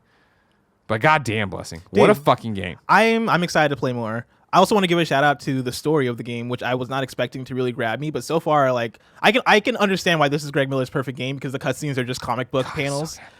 So beautiful. Like playing through, I was like, the oh, art I is get so it. good. The art's great. The voice acting is great. David Hayter is like, he's great. There are so many things. I was like, oh yeah, you know, I love Peace Walker, obviously, but to sit down and actually play it all the way through again, it is that thing of like, fuck, did I miss him? Yeah. In Phantom Pain, did I fucking and like miss I him? was telling you while we were playing, right? Because there were certain cutscenes where I can't remember the exact cutscene, but there are cutscenes where there would be certain bits of writing where I'm like, this is beautiful. Yeah. And then like other bits of writing where it's like, oh, this is comedy. Like this is comedy. Like somebody did something funny and they play it for comedy in a way where, Death Stranding, Kojima's game 10 years later about, right? Like they do things in Death Stranding where they play certain, I feel like what are supposed to be comedic bits seriously, like Fragile eating one of the crypto bites, whatever they're called, eating those in front of Norman. Sam Porter Bridges, and him being like, I like how you have to say his full name. Yeah. But like that happening and them just like going on, like that wasn't weird. Like Kojima's interesting. Like, yeah, to say the least. To say the least. But the Peace Walker story is very straightforward, digestible, well written, digestible. It's like understandable. It's what I've always said about it, right? Is like, I understand how people think Metal Gear is clunky and there's so much going on in it. This is so simple, right? Of just like, you are this disenfranchised soldier. You have a group of dudes that are basically mercenaries, even though you keep saying you're not mercenaries, but you are soldiers without borders. Without like, borders. Whatever, it doesn't matter. I love it so much. And it's like, that's awesome. But then it is like literally, hey, here's a tape recorder. The person you killed is on it. Fuck, I'm in. And then like they do it so well of getting you back to boss so quickly. Of like, all right, here's what's happening. Here's why you're still engaged. Here's what's the next thing. And here's the next thing. And like the story moves at such a quick clip. Yeah. That you are like motivated to jump in and get to the next one. And there are more boss battles than I imagine there would have been. Like the game doesn't have the team of bad guys so far where I'm at. Like, I don't think that they show up. Like they don't have. Well, it's more like with the Poopa and the Chrysalis and all that stuff. Like those robots, right? Yeah. But they don't really have like the Psycho Manus or like I'm probably making this up. This might actually be a villain, but like the Crying Raven or whatever. Raven was there, yeah. Vulcan Raven is one of the Metal Gear Solid. Was there not like a Crying Raven in MGS4? Oh, you know what? You're probably there's Laughing Octopus and yeah, because they had like all like them reprising, but they're like that was my thing. When that one started up, it was very much the Jerry Seinfeld gif. Like, all right, well, I'm gonna keep playing it, but like you're not getting me here. I'm not like in love with these people. MGS4 definitely had like the least Furies, memorable. Right? Is that what they were? The Furies? Because the Fury is the name of a boss in MGS3. They called them something though, like the ladies, the beauties and the yes, the the beauties and the beast. I think they are called the beauties and the beasts. Okay. Unless maybe that just might be another name for them, but I'm pretty sure they mentioned them in that way in the game. But MGS3 is the one that has like all the best ones. They were women in suits, right? Yeah. Okay. They were something. Well, they were like most villains in this. They were something, all right. Yeah, they were. The Beauty and the Beast is the unit, so yeah, that's what they would have been called, right? Okay. Yeah. But Peace Walker doesn't necessarily have that, but I still do like the boss battles here because it feels like you're fighting more giant war machines than you are in any other Metal Gear Solid, which feels cool. Yeah, exactly. Yeah, you are going up against multiple Metal Gears. It feels like, right? Yeah. And I fucking still like. I've always thought about it but I mean to have it on the TV in my room, but like the first time when they pop back up and la la la yeah, la la la. Oh my god! I love how quirky it is. I can't wait to get back. We got to play again. More. Totally. How did you play more over the weekend, or did you go do other things? No, I left my PS3 here because in my mind I was like, okay, if I take my PS3 home, maybe Kevin will play with me. But then reality struck, and I was like, Kevin's probably not gonna want to play this weekend. I had a busy weekend. You're right, Call. I was playing. Also, it's not yours. I should have brought it home to play with you. Screaming Mantis, Laughing Octopus, Raging Raven, Crying Wolf. Crying Wolf. And yeah, it's the Beauty and Beast unit. And then right here, you saw it's so dumb. The Beauty and the Beast unit, also known as the Beauty and the Beast core (parentheses BB core or B&B core), BB core right there.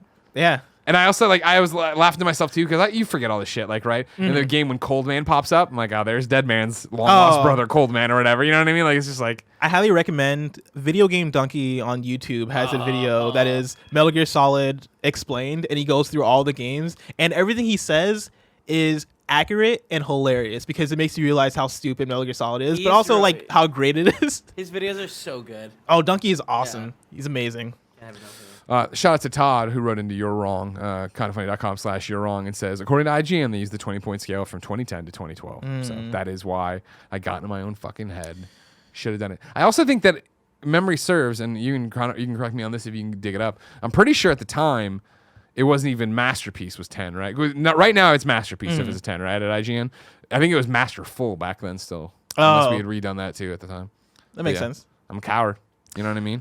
I don't know what I was waiting for. Why did I sit on it for so long? You know what I mean? Could have used it right there. Should have used it. Nobody would argue. So I also played Dreams. Oh, so we're just done talking about Peace Walker. I mean, do you have any more to say about Peace Walker? I love Walker? this game so much. I can't wait to play more of it. I've been dragging my PS3 back and forth. Oh, also shout out, because it's that conversation that comes up all the time. Why would I ever use it? I use PlayStation Now for a hot minute. Really? Because of course, PlayStation Now has Metal Gear Solid Peace Walker. Everybody was quick to point that out on Twitter. Of course, and let me tell you, oof, man. No, it's not there. You know what I mean? See, that was my fear. I was like, I would like to try out PS Now, and it'd probably be great for this podcast, to try out PS Now. But at the same time, I was just like, when you find the game you want to play with it, I think you should. But that's and that's the thing too of like so many. What this very much was. I think we talk about obviously PlayStation all the time, and we report on the news at Kind of Funny and do Games Daily and all that stuff. So I've talked about so many of the different programs, but it's like I was talking about when people were asking about like why we're bringing the show back and what we hope to do with it and stuff. Like I just like having a conversation in my ecosystem, right? Like I can talk to you about all the Xbox programs. I don't use that many of them, right? I know about them. I think they're all cool, but I'm not in there in the trenches, right? And so like to dust off the PS3, turn it on, and be like, oh, well, I know from reading the news on the shows that I can use the DualShock 4 with this. Turn it on, start using the DualShock 4, and then be like, wait, the fucking the home button doesn't work. They didn't map in a home button for this fucking thing. And like I'm like, that can't be true. And I look it up, I'm like, oh, it's true. There's no way to use this. And I messaged when we were setting up to play here. I even messaged you. I think I hollered and I was like, hey, if I plug in my headphone to the headphone jack on the PS4 controller, can I hear things on the PS3? And you're like, nope. Yeah, and I was like, what? Why? Yeah. So many little things like that. And then PlayStation Now of downloading. And again, I read the news. It's I'm not doing practical stuff. I'm like, cool. And this will be great because I'll download it. Oh yeah, no, you can't download PS3 games to the fucking goddamn dashboard of PlayStation 4 or whatever. So you can only stream those. I'm like, motherfucker.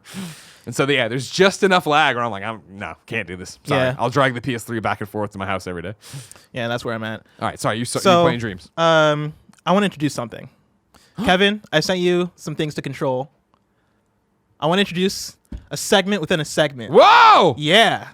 I didn't tell anybody about this. Segment. It's a segment within a segment. So I love Dreams. I actually really do love playing Dreams whenever I don't have anything to do, or if I want to tinker with something and I don't really want to like dive into like a whole new game. Yeah. I like just like scrolling in Media Molecule's Dreams and just like play random dreams because I think they're really fun and really cool. Hell yeah. And usually I have a really good time for like a good 10 minutes in like each dream, and it's worth it. And so this segment is called Blessing Your Dreams. Wow! Yeah. All right. And naming them yourself, that's cool. Yeah. And so what I'm doing, and this probably isn't going to be every episode because this is just going to be whenever I play Dreams, which we'll see when Dreams comes out how often I play it because it might be very coming often. out, man. A month and a day. But whenever I play Dreams, I might pick one or two dreams to bring to the show, talk about, give my mini review. I love it. I don't know if I'm going to grade or not because I don't know if it's mean to grade people's dreams. No, I don't think. No, we review stuff. People Yeah. play. You But review usually- in the game, right? Yeah, but usually, like, we're reviewing things that people are like publishing, and it's like, all right, well, you asked for this. Whereas like, people are making dreams. They're just out here living their Do best you want life. it? Okay, I think you should. Okay. But if you want, you can simplify it to like thumbs up, thumbs down. I think I might do a blessing seal of approval. Okay. I think that's what I'm gonna do because I think that gets around. But why would you show one you don't like? If it's dumb. Okay, fair. Okay, no, that counts. Yeah. That counts. And so the first one I'm going to talk about is Turbulence. And so I have written down here the whole description. So it's Turbulence by Sendero Bros. And Kevin, you can play it while I'm going. Already on what a great opening animation. If you have an opening animation, yeah, like it's a Sendero Bros game, you're like, all right, you can fucking be graded. And so they describe it in the description as a Michael Bay-esque racing adventure through some severe weather with lots of explosions, collapsing stuff, and other destruction. I really enjoyed playing this. It's like this looks tight. This looks awesome. Yeah, it's like 6 minutes long, and it's if you're an audio listener driving the bus full of nuns around right now, we're on a mountain edge here, a lot of beautiful grass. It's raining, and we're just a black triangle racing around the world here. And essentially the goal, and that's a flying cow. Yeah, so the goal here is essentially to like get to the end of the track as fast as you can, right? It's simple as that. It's just a racing game where you are the only racer, and you're like driving around just a black triangle for whatever reason. But like beautiful graphically, really great music. We can't really hear it right now, but like if you go into it and play it, like you can. Oh, they can. Okay, music's awesome. And there's just like a lot of destruction going on in the background. There's gonna be like explosions, all this different stuff happening. I highly recommend it. It's called Turbulence by Sendero Bros, and it does get the blessing seal of approval. So congratulations, Sendero Bros. Kind of funny fans out there. I need somebody to draw the blessing seal of approval. Oh, please. And then we can just stamp it on the screen from here on out. You say the word, I'll get a stamp for reals. Thank you, Kev. So I have one more here. It's called Bowling with Guns by Show Kid. And so let's see. The description here is bowling, but with guns. That's the whole description. This game, so this is hilarious because it asks you to choose your shoe size, but then Kevin, you pause it and like rewind back a little bit.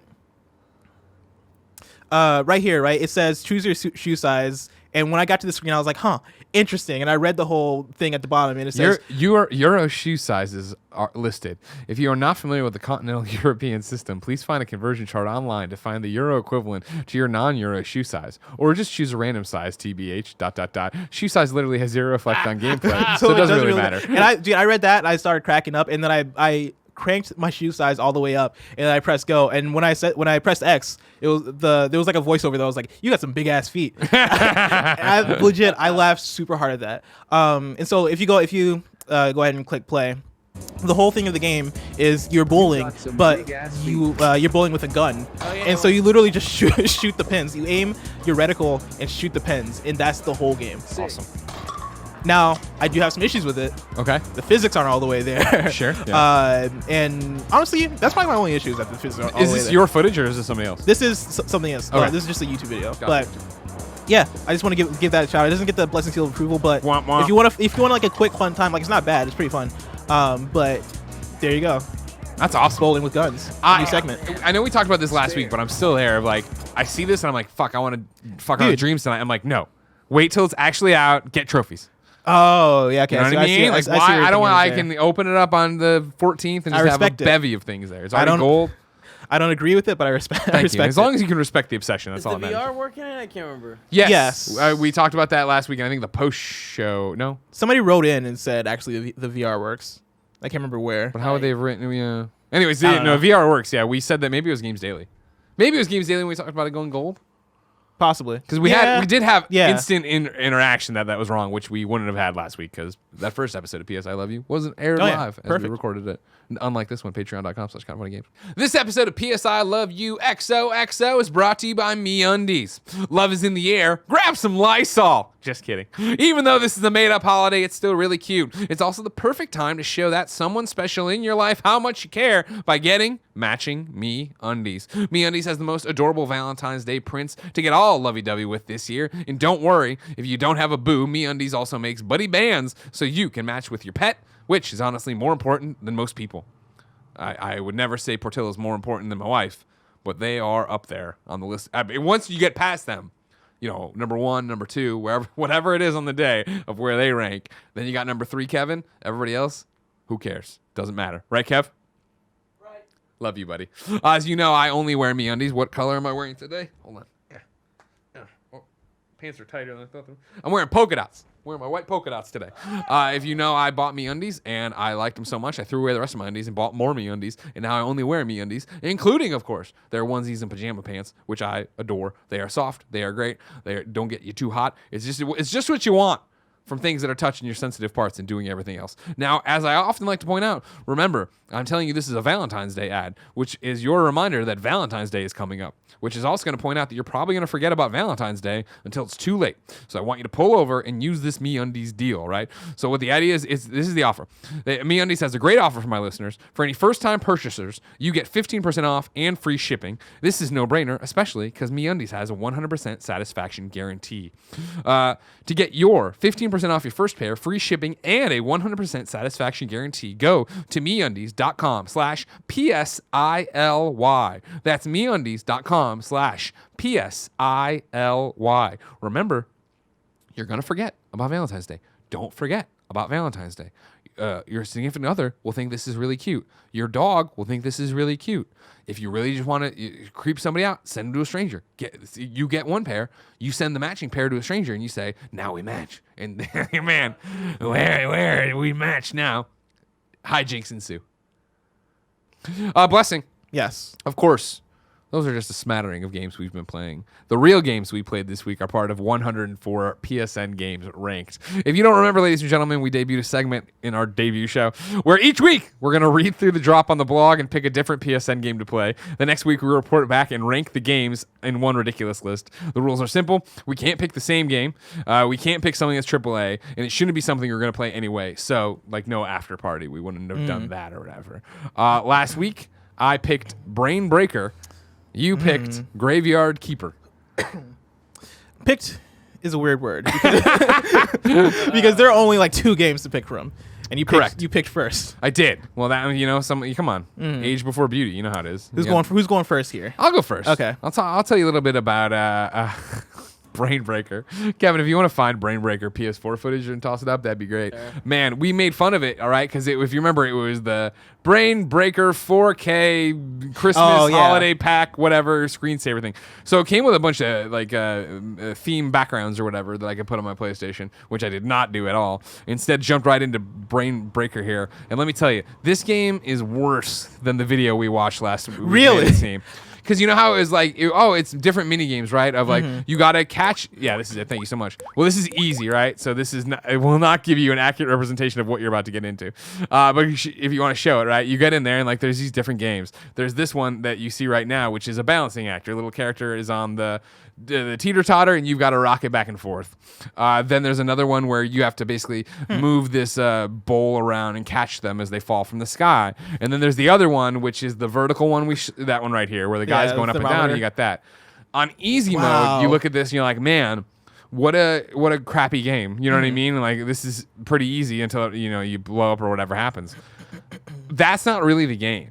That's easy. When you go up to medium, hard, insane, or whatever. You are playing all three of them at once. Really? Yes. And it's the left stick is this game here where you're moving the bucket back and forth, collecting them as they fall. You're using your left stick, like I just said, to move right and left, right? Then in the middle of it, you have the teeter-totter one where you're using R2 and L2 to try to counteract the weight, which breaks my brain, as the title would tell you, because it's not like you'd think, where it's like, oh, my right side's starting, or my right side's starting to go. This is what the game looks like. Oh. So like right here, you'd be like, oh, it's starting to go down a little bit on the left. I better hit the right side to counterbalance. No. If your left side's going down, you hit left to push it up, which just did not make sense to me in a game that's about weight and physics, whatever. And then, your right stick is then used up and down. So you are constantly in motion doing this. I just have so many questions about the wallpaper in the background. And that's the thing. And remember, this whole thing is based on being a bunch of wallpaper stuff. They have a gajillion different themes in there for you to go have a background of. And they all are very clearly ripped off of some spreadsheet, and nobody checked to see if the titles were too long. So you have great titles like this one. Human Bones and Skulls in Tomb in Cambodia Death. What? Heads of the Gods on East Terrace at the top of Halloween, Pumpkin, Jack-O-Lantern on the Dark. These are the names of the wallpapers. These are when you go in to select it, these are some of the titles they put on these images you're putting back there. Wow. It is so weird. It doesn't have a platinum trophy. So there, what the hell? You know what I mean? If I'm gonna pick a bad game, I'm expecting it to have a platinum. That's so upsetting. I can get in there. Yeah. Not waste. It has some trophies, but it immediately gets to, once I got all the easy ones, it was like, all right, cool. Now go play it on medium and get 50. Like, I can't fucking survive more than 2 seconds on this on medium. You kidding me? Let alone insane, crazy. Who's this for? That's a great question, Bless. That is a great question. I'm very curious about how this game specifically got made. Yeah, my best case scenario, right, is that it's just somebody who found the free themes that are like, they have no copyright protection on it, and then was like, you know what, I'm gonna learn how to make a game, and so they made this very basic ass game that works. Like, it's not broken, right? It's just like it's a pat your head, rub your tummy, tap your foot, I guess, game, where it's like, okay, it's not that engaging or good, but it does the purpose, and you got it out there. I mean, it's a good way to learn how to publish on the PlayStation Store, I guess. Wow. But yeah, no, I do not recommend this, and I vote this goes dead last on our current list. Wow. We'll see if anything can be worse than that this year. Awesome. What did you play? Graveyard Keeper. I played Graveyard Keeper, and Greg Miller, I have a bone to pick with you. Okay. Is that did you mean to do that pun, or is that just a fun one we walked into? No, that was not purposeful at all. Okay. So when we picked, yeah, you picked Brick Breaker, which I assumed had a platinum. That's why I thought you picked it. Remember, I'm blind picking. You know what I mean? I don't want to know too much about these games. Okay. So I maybe a little bit here and there, but yes, I did pick it because I thought it'd be an easy platinum. So you picked what would have been like a 15-minute platinum, I imagine, and you left me with a 100-hour game. No one expects you to beat it. You know what I mean? Yeah, but at a certain point, like I want to play enough of the game to where I'm like, okay, I got the loop. And I feel like that's enough for me to like be able to speak on it. Yeah. In a very accurate way. Here's what I'll say at the beginning of what I'm about to go into is that I don't think Graveyard Keeper is a bad game. I don't think it's a bad game. I fucking hated playing it. Sure. Okay. I had the worst time with it. So Graveyard Keeper, of course, it's kind of like Stardew Valley-ish. I haven't played Stardew Valley, but from where everybody else tells me, it seems Stardew Valley is you're taking care of a graveyard. You're a graveyard keeper. It starts with a weird cutscene where you get hit by a car seemingly, and you just wake up and you're a graveyard keeper, which I don't know what that's about. That's how we hired Kevin. I don't know what that's about because they make no reference to it afterwards. They're just like, oh yeah, this thing that happened. Now you're a graveyard keeper, right? You meet a bouncing skull named Jerry or Gary. I'm not sure which one it is. It's Gerry, which I imagine is Jerry. Yeah, I would say Jerry. Yeah, Jerry. And you essentially like learn how to graveyard keep. You have to get your graveyard keeper certificate or something, and you go around, talk to people in the town, do a bunch of stuff, right? The compliments I'll give this game is, one, I think the pixel art looks pretty good. Like I think the environments, look pretty nice. And I think some of the writing is pretty fun. And I kind of like how they do the Banjo-Kazooie thing when you talk to characters, and they do like the sound effects, like the goofy sounds when you talk to them, right? Sure. I think that's pretty cool. Aside from that, this game has nothing for me. This is not my type of game. I'm not big into like the, hey, I'm just gonna run a million errands and like figure out like, okay, I need to do this thing, so I have to craft this thing over here in order to do this thing. Like unless it is in a context which is more palpable for me, like Horizon Zero Dawn or like Far Cry, which are the games I kind of complained about a bit ago. But unless it is something like that where you put it into like an action game and it's like, okay, no, if you want to get better at fighting, then go and craft these things over there, that kind of thing, yes, I'm into it. It's for me. Here, where that's the whole game, where you are like, I believe it's every day you get a dead body delivered to you, and just like real life. Yeah, just like real life, and you have to take it. You have to go. You have to do things to it. I forget what just like real life. The exact wording to it, but you essentially have to like remove the flesh and do weird stuff. I don't know. Have to embalm it. Yeah, I think that's what it is. What was the word, Kevin? Embalming? Yeah, I feel like that's the word they used. But yeah, you essentially treat the body, and then from there you bury the body and do all that stuff, right? That happens once a day. Well, meanwhile, you're also going into the village and into the town, talking to people and fulfilling quests. I didn't care for any of the quests they were giving me. I found it all to just... It's stuff like, hey, can you deliver this letter to this person for whatever reason? You do it, and that person is then like, oh, hey, I'm the blacksmith here, right? And they tell you things, right? I feel like that's just the whole loop of the first hour, which I got to know the first couple hours of this game very well because I lost my save like twice because I couldn't figure out how to save. Because in order to save, you have to go to sleep and then wake back up. And so the first time I played it, I didn't realize that, and I thought it was just auto-saving. And so I like close out the game, come back, and my save's gone. And I'm like, sweet, 2 hours gone. So I do that again, and I look online, and they're like, oh yeah, go to sleep. That's how you save. And so I did that, went to sleep, came back, save was gone. And I was like, what? And then I looked it up, and they're like, no, go to sleep and then wake back up. That's how you keep your save. And I was like, bro, all right. And so I played a couple more hours of this game, and at a certain point, I was just like, no, enough is enough. I'm not playing any more of this. I hate doing this. This isn't for me. And the game, once again, I don't think it's a bad game. I think it's a game that is just very much not for me. And so, and I think it could also be one of those things where I could play Stardew Valley and I could enjoy it. Same with like Animal Crossing. I never played an Animal Crossing. I could play one of those and enjoy it fine. And it just might be a thing where this game is just a more in the weeds one of these, right? Where like I feel like you go into Graveyard Keeper having already played Stardew Valley. I feel like this might be a game for Joey Noel. Yeah, that's interesting. And Jen's obsessed with Stardew too, so it's interesting. Krajuki wrote in and said, good day, or to patreon.com/kindoffunnygames, just like you can. It says, good day, Blessing and Greg. Blessing, how did you enjoy the game Graveyard Keeper? Did not. And how many times did you have to restart before getting a handle on it? It took me about 4 tries before I figured out how to effectively invest my research points at the start. Who was your favorite character, and why was it the donkey? And then the donkey's great. Krajuki, who clearly enjoys his game, goes on. He says, editorializing paragraph, which I appreciate. When I found out Blessing was going to play Graveyard Keeper, I got super excited. I'm so sorry. It's a game that flew under a lot of people's radar, but I found it hilarious and entertaining. I'd call it a darker Stardew Valley Light with an end goal, a great palate cleanser. Stardew Valley Light? Yeah. Wait, so does that mean Stardew Valley is a more hardcore version of this? Apparently, yeah. How did you have to plant carrots and shit and like grow that crap and your grandfather's No, but I had to like dig up things a lot, and then I had to cut down trees.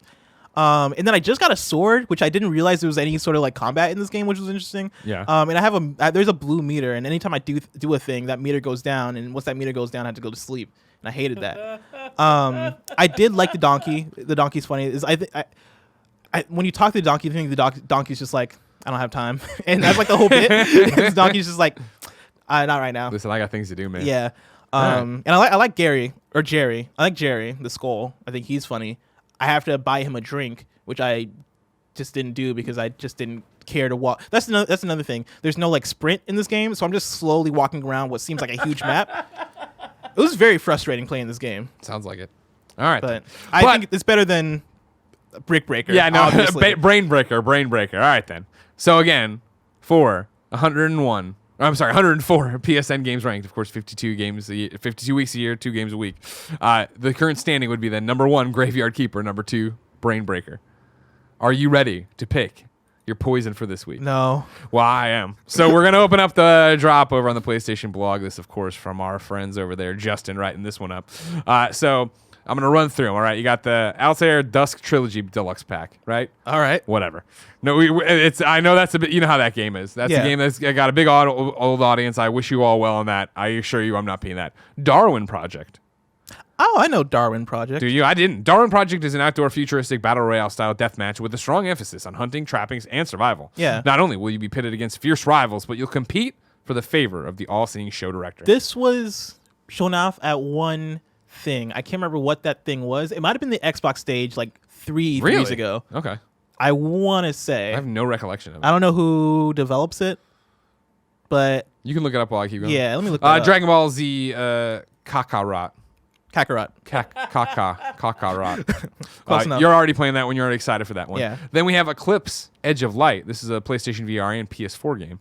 Crash landed on a sentient planet. You awake and discover a dreamscape world filled with alien wonder and the remains of a betrayed civilization. Gravity Air. Gravity Air is a 2D puzzle platformer about changing gravity. Oh. Hardcore Mecha, which if you scroll down and look at it is totally ripping off Overwatch kind of font and giving off that vibe, but congratulations to them. Hardcore Mecha is a 2D platformer action focusing on a better handling. What? Matsutsu Pure Station.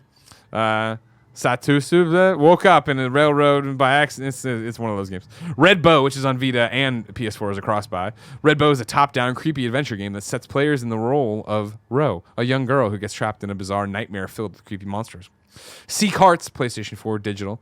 Some adventure there. Super Mega Space Blaster Special Turbo. That sounds like a fucking platinum trophy game. A modern take on the retro arcade shooter. Track Mayhem. Fly a spaceship inside and outside a hexagonal course in space. Without Escape. Without Escape is a tribute to first-person graphic adventures of the early 90s with an interactive story told through pre-rendered background and full-motion video. Explore the confines of your own home as you flip between a mundane experience and a terrifying other world. Are you prepared to endure the horrors that await you? Huh. Now, as if that wasn't enough, one, Blessing Adeoye Jr. Nick from SoCal wrote into patreon.com/kindoffunnygames and says, because you can't rely on the drop to say jack shit about what half the games are, I thought I'd provide some research on early reviews or trailers for some titles. Also, to prevent either of you from cheating and picking Creature in the Well, for example, whenever that comes to PlayStation 4 for 104 PSN games. Hardcore Mecha has one review on OpenCritic from Gamer Sky and has an 8.3 out of 10. Eclipse Edge of Light received a 7 out of 10 from PSVR Underground. Neither Red Bow nor Without Escape appear on either Radalika nor sometimes use websites. Oh, so one of those is a Radalika game. Interesting. Without Escape has decent reviews, and even Gab Smolders did a video series on it. The Not Weeb game with a long-named developer, top of the PlayStation YouTube trailer, all of a sudden, there you go. Huh. So what stood out to you as you went through the drop here? Before we get to that, Darwin Project was developed by Scavenger Studio, and on the website here it says that founded in 2015, Scavenger Studio is an independent Montreal-based video game studio. Our team is composed of highly talented industry veterans who are driven by their mutual appetite for innovation and shaping the future of video games industry. I was hoping they'd say something about their past games, but I think that's their first. I think this is their first game, but essentially they're a small team composed of people who've been doing it. I mean, honestly, like, there are a few that stick out to me. Like, Darwin Project for sure sticks out to me. I think, well, mainly because I'd heard of it before. Yeah. Without Escape also kind of sticks out to me. Okay. The full motion video, pre-rendered background specifically, mixed with the art, has me like very much wondering what this game actually looks like. Yeah. And then so I'm still scrolling through seeing. No, take your time. Hardcore Mecha I picked first last cool. time, and I got made fun of for it today. So. You get to pick this time. I get to pick first. Yeah, we'll alternate. We'll alternate first. Oh, okay. That seems fair.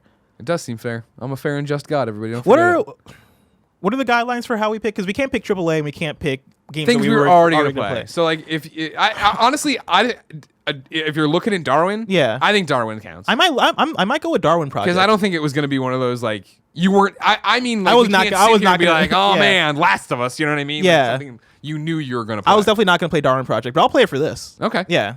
I'm going to pick Eclipse Edge of Light. Yeah. All right. PlayStation VR love in here. I was thinking about that one too. You have a headset? You're set up on that? PS4. I have my own PS4. At home. Okay. All right. So you're doing Darwin. I'm doing Edge of Light. Dope. All right. We'll report back next week as always. 104 PSN games. I apologize to any Graveyard Keeper fans. Well, no, you did the right. I mean, you did your. I feel bad because I absolutely hated playing it, but that's more so on me than Look the at game. it this way: you didn't have to finish it, and you didn't have to really review it. That's true. That's true. I didn't have to give a number to it. When I was playing Valhalla Knights 2 on PSP, and I was like, I fucking hate this kind of JRPG, and I'm reviewing it for IGN. Oh, yeah. That was torture. I remember a Sunday having to play for like 8 hours and be like, I hate my life and I hate this game. And it's not a bad game. It's just that I have no earthly interest in playing this whatsoever. This is where we usually pop in this week's X's and O's, a rundown of the news. But I feel like the kind of the news was at the top of the show, right? Yeah. PlayStation skipping E3. You got anything else to add to that? Is that stuck in your craw? Have you processed it fully yet? I mean, I'm still in shock. I'm still just blown away. It's one of those things too that your first E3 ruined. It really is, honestly. I was really looking forward to this. Well, not no more, son. Now you're not looking for. Now you get to look forward to being in this hot ass room doing reactions. That's all you're gonna do. Just to. I mean, we'll see who else pulls out at E3. Is Nintendo gonna be like, no, not anymore, not this year. There. July for us, you never know.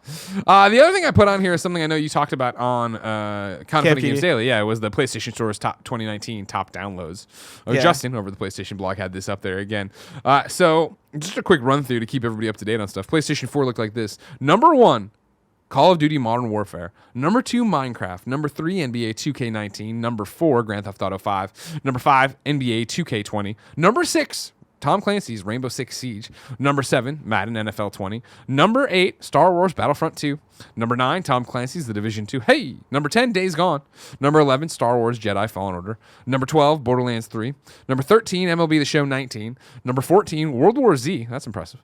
Number 15, God of War. Number 16, Mortal Kombat 11. Number 17, Rocket League. Number 18, The Witcher 3 Wild Hunt. Number 19, The Forest. And number 20, Spider-Man. Does anything stick out to you? I think it's interesting. I mean, I think you have a lot of stuff going on here. In our constant argument between what it's like to be super video game enthusiasts, right? Both you, us as the people talking to the microphone, you listening wherever you're listening. The fact that Star Wars Battlefront 2, number 8, right? This game that was such controversy over the loot boxes that, and then last month doing the celebration event where it's like, hey, this game is actually really good now, and you should take a look at it. It's cool to see that paid off for them, that it's there. I think it's cool to see as a Division 2 fan, right? Number 9, Division 2 made it there. Of course, Days Gone, number 10.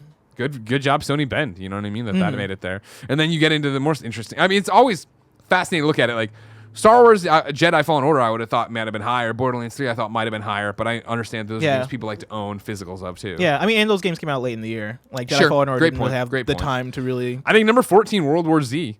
That's pretty impressive, right? Because I remember when we played that, and I was like, "Oh my god, this is actually cool!" And then to see it come out and have people actually go and play it and adopt it, and that's awesome. Number 17, of course, Rocket League, which you would think of. Oh man, it launched on PlayStation Plus. So many people got it for free. Still there, still being bought. 18, The Witcher 3, still fucking being powerful. Spider-Man is still at number 20. Hell yeah, that's awesome. Yeah. And then PSVR games, the top 10 are number 1, Beat Saber, fuck yeah. Number 2, Super Hot VR. Number 3, The Elder Scrolls Skyrim. Number 4, Five Nights at Freddy's VR, Help Wanted. Number 5, Job Simulator. And I guess Super Hot too, for that matter. Just always there. Perennially there. Always in the top 10s. I mean, top 5s right now, but in terms of month to month, right? Number 6, Creed, Rise to Glory. Number 7, Borderlands 2 VR. Number 8, Firewall 0 Hour. Number 9, Blood and Truth. Number 10, PlayStation VR Worlds. In the UK, Blood and Truth, I think, was number 2. Really? Yeah. That's awesome. People in the UK really enjoyed Blood and Truth, obviously, because that's what it's all about. Sure. I wish Blood and Truth was higher here. Me too. I've never played Creed, Rise to Glory, and so I don't know what you do in that game. I imagine it's boxing. Yeah, right? no, it's like Wii boxing in VR. Oh, actually, that sounds fun. Yeah, I could be into that actually. Sure. But I turns you around. One sentence pitch got you. Once you said, I really like Wii boxing, so yeah, I'd be down to do that. But Blood and Truth, really good game. I mean, like most of these games are great, right? Beat No, Saber yeah. at number one makes. I like looking at it right at a glance. Like I'm first off stoked for VR that Firewall 0 Hours there. I wish that was higher too. I think that's a great game, Kevin. I love that. I'm game. actually surprised by no Trover Saves the Universe. Right, that came out like the same day as Blood and Truth, the same week at least. Yeah, and then I was also thinking, and I granted, Moss. I thought Moss would be up there too. Well, that came out in 2018. I know, but I mean, like with as little movement as you see on the PlayStation VR list, the fact that Superhot's still hanging in there, Job Simulator again is still fucking there. Like, I would hope that Moss kind of had those legs to an extent because I think that's such a great VR game. But I really wish more people were playing it and having a great time with it. That makes sense. Yeah, but a good list. Free to play. Number 1, Apex Legends. How'd that feel for you? Huh? Very, very happy. Yeah, man. Yeah. Excellent game. And then number 2, Fortnite. 3, Dauntless. 4, Realm Royale, actually. 5, Brawlhalla. Number 6, Warface Live, which I've never even heard of. You know Warface Live? No, I don't know what that is. Kevin, can I get a trailer for Warface Live? Number 7, Don't Even Think. Number 8, Warframe. Number 9, H1Z1 Battle Royale. And number 10, 3-on-3 Freestyle. Realm Royale, I played that when that originally came to PC. Warface? I really liked Warface. Warface. All one word, Warface, and then it's next word, Live. PS4. Yeah. But I'll take any trailer I can get for Warface Live. Because I don't understand what the hell this is. Oh, this looks cool. Warface? Oh. This looks like a different kind of Warframe. Yeah, that's what I mean. Immediately I thought it was. That's what I assumed it was. Warface, Rated T for Global violence Mars and update. blood. Gonna jump around or? Oh, usually no. We're looking. Kind of got No Man's Sky vibe. Run around. Got some spider mechs. Got They're hanging out on Mars. It's a shooter. Yeah, they're on Mars. Yeah. Is that okay? Kev, you got something against Mars there? Oh, it's a first-person shooter. Yeah. Shooting some stuff. We'll never live Got there. some lasers. We might. No. Shoot stuff. Some more shooting. Yeah, it's like just a space shooter. Yeah. For $2. Classic PS3 PSN joke. All right, yeah, it's a shooter. It looks good. Yeah, it looks fun. Yeah. I'd play this. Click me back to the page, Kev. We'll read more about Warface here. And then Warface is a contemporary first-person shooter with millions of fans around the world. 4 unique classes with special skills, exciting PvE missions, various PvP modes, and hundreds of realistic weapons. It's basically like Destiny. That's what I'm getting from it. Well, go get him. Good job for you, Warface.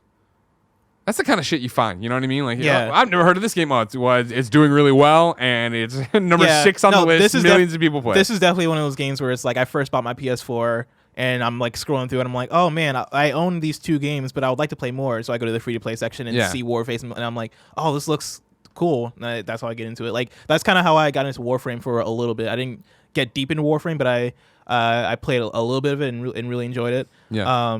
Same with like some random one-off games. I forget. Was it PlanetSide 2? PlanetSide 2. Is that a free-to-play shooter? Yeah, I played that for a little bit. Like when I first got my PS4. Yeah, I remember them coming by up at noon and doing stuff with that. Really? And debuting content for that. Yeah. It was fun to play. It? Yeah. I mean, it was fun. I only played it for like maybe a week, but it was fun during that week. Cool. If you log in at DC Universe Online right now, it's the 9th anniversary. You can get your combat rating bumped up to 2 something or other. So there you go. That's still cool, and that's free to play too. I digress. It's time for Reader Mail. This is where people write into patreon.com/kindafunnygames with questions, comments, concerns, and everything else under the PlayStation sun. Today, Mike Deitz starts it and says, do you feel that Sony has relaxed their relationship with indie games and studios in general? I feel PSX was such a positive for the company, but since it closed, they have fallen far behind compared to Nintendo and even Microsoft. I feel like the state of plays are a chance to fix this, but they haven't capitalized on them yet. I think that's partly because they've kind of allocated that focus more toward VR titles. Yeah. Like I'm curious to see how this change is going to the PS5 because I feel like that might be where you see them kind of shift back to indies because indies are there to kind of fill in the catalog where you are missing AAA titles or exclusives or whatever it may be. Yeah. And so like I think for PlayStation at the beginning of the PS4 generation, that's why you saw them put so much focus on indies because if you remember the first year of the new consoles, right? It felt like there was nothing coming out. It was dry. It was a drought, right? It was a dry out, and so that's why they had so much focus. Not to mention that now that we're late in the generation, Switch like is a big platform for indies. Like I think it was either the last PAX or the one before, maybe both of them. I remember having conversations with different developers that were showing off their games in the mega booth and all around the convention. And they were talking about how like, oh yeah, like this game is coming to PC and it's coming to the Switch first because that's where we sell. Yeah. And we sell, like, we will develop for other platforms afterwards, right? We'll develop for PS4 and Xbox One afterward because, like, that's just not a priority sales-wise. Like, Switch is dominating, followed by PC, or the other way around, depending. But, yeah, they've given up background to Switch and also Xbox with Game Pass, right? Yeah. Like, that's another thing. I remember talking to a different developer who was talking about how, like, oh, yeah, they had the decision to either go, you know, on the Epic Game Store or Game Pass, and one of them reached out first, but they were like, oh, man, it would have been nice to get on Game Pass. Like, Game Pass seems to be a sweet deal. Really, it's whatever service is willing to cut you, like, a dope deal. Yeah. You know, that's going to be a great thing for a developer because that then secures your future. Yeah. And PlayStation, as far as I know, doesn't really do anything like that. At least in the way that Game Pass and Epic Game Store do. Sure, right? of course, yeah. Those are the ones that are driving up with the dump truck full of money, right? And Exactly, and trying to up. get you on their platform. Meanwhile, Switch is just where stuff sells. Yeah. And so I think that's why you don't see PlayStation, or I think, yeah, I'm gonna stick with that. I think that's why you don't see PlayStation really going that hard currently for indies, because it's another one we saw them back off of, and it's what you said, right? In the PlayStation 4 at launch, they needed that. They knew where their content lineup was weak. They knew they wouldn't have as much stuff. It's quicker to turn an indie game. There's so many. Let's have them ready to go and have them be the constant drip feed of games to keep you turning on your PlayStation while you wait for the next big AAA game. Mm-hmm. And then once the AAA game started coming in quick succession, that's when you saw them back off. You saw PSX go away, and I don't even mean how awesome it was to walk the show floor and see a million indies. I mean, like, it wasn't Gio and Adam on stage anymore talking about 7 indies you should know about or that are coming to Vita as well. Yeah. It was suddenly, here's just the big AAA stuff. Yeah, and also, like, when they do get into, like, that sort of conversation, it is more about, like, all right, here's VR games, or here's, I feel like for the last couple of, like, E3, like, pre-shows that they did when they were doing the pre-shows, it was stuff like Gang Beast was on there once. I remember. Was Gang it's stuff, it's like popular indie games almost. Like, I think they had sorry, go ahead. Twin Mirror. I don't know that one. It's the Don't Nod game where it's like Twin Peaks. Oh. I think it's supposed to come out this year. We just heard nothing about it. You're right. But yeah, it's stuff like that where it's like, okay, these aren't necessarily like the indie games, but these are probably like the more high profile indie games.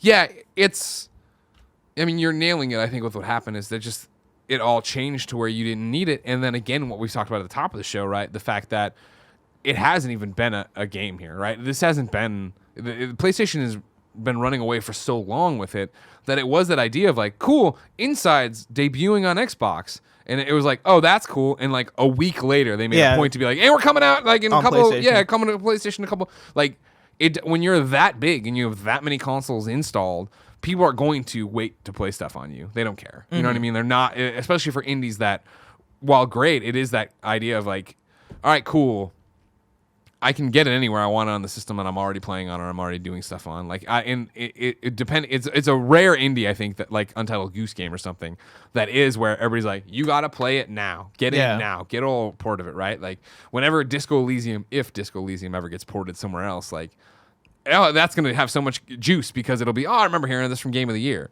But even me, where I have Disco Elysium on my Steam or on the PC on Steam or whatever, it's that thing of like, I haven't had that moment where I'm like, that's the kind of game I want to play today.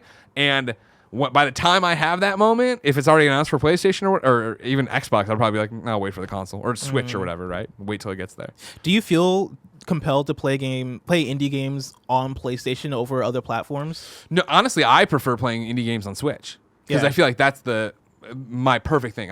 For me, with the way I treat the PlayStation for the most part these days, it is like, that is the AAA, this is the big game I've been waiting for experience. When I sit down and I have, the 68-inch TV Tim made me buy, that's all amazing and does all this cool shit. It's 65. I really don't, Kevin. Don't take things. It. I don't, you're right. Give it to Nick. No, fuck, Nick can't see it. He's old. He's 40 now. When I sit down, I want that, like, playing Borderlands for the first time on that and being like, oh my God, I finally see what they were talking about with, like, HDR and all these amazing graphics. When I'm on the road and I have the Switch, that's when I have like, 4 different indie games stacked up that I'm like, oh, I'll try this. I'll jump into this. I want to know what this is about. And like, I'll find myself every day when we get hit up for people, hey, our game's coming out, I'll usually, if I have a choice, request the Switch code, unless I know it's something I want to play on the TV, on the couch, in the, big screen area. Do you feel like there's something Sony can do? I mean, in a world where they start caring way more. Right. And if I may, I want to jump in because I have a question that follows into this specifically. Yeah. In a world where they care way more, Joaquin Romero writes in to patreon.com/kindafunnygames just like you can. It says, with Shu leading the relationship building with indie studios, do you think PS5 could become the breeding ground for a lot more indie developers? The breeding. I think it's important to toss in Greg Rice, who just left Double Fine, to go over there and also be like the indie guy with Shu. Yeah. Back to you. In a world where they care way more about getting indies on their platform, which it seems like which Shu and all that stuff we're building towards that. Yeah.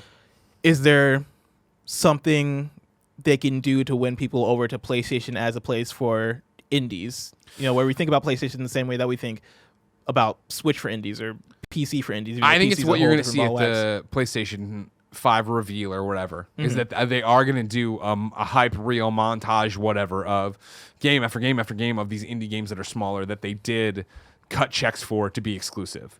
But I do also think that it is going to be very PlayStation 4 like, where we're going to get through that initial wave. Yeah. We'll get some more, but then as the hits start coming, year 3 or 4. Why would we put more money into this when that's not a losing proposition to us, but where the return on investment, the fact, you can be the indie machine. I think a lot of people do think of their Switch or Game Pass or whatever as like, oh, that's where I get my indies, right? You guys can have that market. We're not making lots of money off of that market. Like we will let that margin shrink to let us still have what we get on PlayStation without having to promote any of it. Because you're going to come to PlayStation if we're the number one place no matter what. You know what I mean? That's always the thing, right? Like every game's eventually probably going to end up there unless it's some weird ass exclusive. At the PS5 state of play that we're predicting to happen maybe in May. Yeah. Do you think there will be like a big indie reel to go with it? 100%. Yeah. If they're going that big, which I think they would. Yeah. But I mean, the thing about state of play, right? And why we want it to be the traditional press conference because you know what that looks like. Yeah. Of like, here's this game and that game, and here's what the box looks like, and at the end, here's what the price is, and like, it would be like the longest state of play ever if it was just an hour of announcements. Yeah. Which would be awesome, but I don't see that's how they really want to do it necessarily. Yeah, I think for me, I kind of see it more being in, hopefully way better than this, but that Google Stadia thing that I forget, Stadia Connect, first Stadia Connect that they did last E3. I could see it being like that, where it's like, here's the console, here's the details, here are all these games that we're developing specifically for it, here are the big third-party games that are coming out for it, and then hopefully some like a big focus, or not a big focus, but like hopefully a focus on indies, right? That makes sense for what and I think they have going to be. It's because you want that on then. Hey, yeah. Cool G, thanks so much. I'm thirsty. Ask for more water. But yeah, I don't think necessarily has to be like an hour worth of content for them to get to what the bullet points that they need to hit, right? They can maybe do that in like 15, 20 and that's minutes. I mean, when you get down to it, right, that's if it is just the disembodied voice, right? You can't do a disembodied voice for the reveal of a console. How long you can't do that. How long are the longer directs? That might be a Tim question. Nintendo Directs? Yeah. What they've done like 45 minutes for sure, right? They do E3 Directs. What's an E3 Direct? Oh yeah. I feel like that might be hit like 45 minutes. I'm gonna look up the first Stadia Connect, which was June 6th, 2019, and that was 25 minutes. Yeah. And that was the pricing, game reveals, launch info, and more. Thanks, Cool G. And so I could see it being like a 30-minute thing, and in there you get, I mean, like we have in the Stadia Connect, right? The pricing, game reveals, launch info, indies, all that stuff. Possibly. It's a lot of information, though. It's a lot. I don't know how they're going to do it. I want them to do an event, but I want, you know what I mean? That PlayStation's gone. I have to let it go. Kill the past, right, Kevin? Yeah. Gotta let it die. Yeah, exactly. Alex Cousins writes in to patreon.com/kindoffunnygames just like you can and says, hi, bless egg. That's how he's combining our names. I don't like it. I don't like it. I don't like it. That's no good at all. Why'd you get 4 letters and I got 2? It doesn't make any sense. Do you think the PS5 will I got launch 5 letters. Bless. BLESS. You're right. Yeah, I shoved all the... I ignored one of the letters. I'm not sure which one. It's probably one of the S's. Probably. Do you think the PlayStation 5 will launch with a new VR headset? With wireless headsets being so desirable but expensive, do you think they might go for an entry model and high-end price point moving forward? No. Maybe like a year or so after. Maybe like Yeah, I'm just going to stick with a year or so after. I don't know if it's going to be 1 year or 2 years, but I think launching with a headset muddles the message in 100%. A way that for Sony, right, they want to sell this one product and make sure that they have everything going right for this one thing. If you add in another big old piece of hardware with that then gets kind of confusing. Going to the store and seeing like, oh yeah, you can get the new PS5, but also you can get VR to go with it. And it's having that conversation with parents and consumers and people and gift buyers and all that stuff just gets muddy in a way that, you want PS5 to just be as smooth as possible. That is their biggest launch they're going to have for the next 8 years probably. Yeah. And having that be all focused on the PS5 for them is going to be way better than trying to add anything with it. I mean, the thing you leave off, I think, on top of all that, because that's all correct, is sticker shock. Where it would be if a kid's asking for a PlayStation 5 and, a brand new PlayStation VR headset that it could be wireless or whatever. Like, yeah. What are we looking at? Like, what we're predicting $399 for PlayStation 5 out the box. That's $400 there, and then what? That's like another $250 for this headset. You know what I mean? Like, you look at it, you're like $650. No, that's a lot. And even for a PlayStation fan, you remove like a parent from the equation. That's still like $650. Yeah. To just drop in November on yourself. No yeah, way. that wouldn't be good. But I also think PSVR 2, you want to have its own beat. Like you want that to have its own launch lineup. You want that to have its own story behind it, and so that's why you wait. You give PS5 time to breathe, and then come out with PSVR 2 and make that its whole own thing that you can kind of market and advertise and push to an audience. Yeah. Without them getting in the way of each other.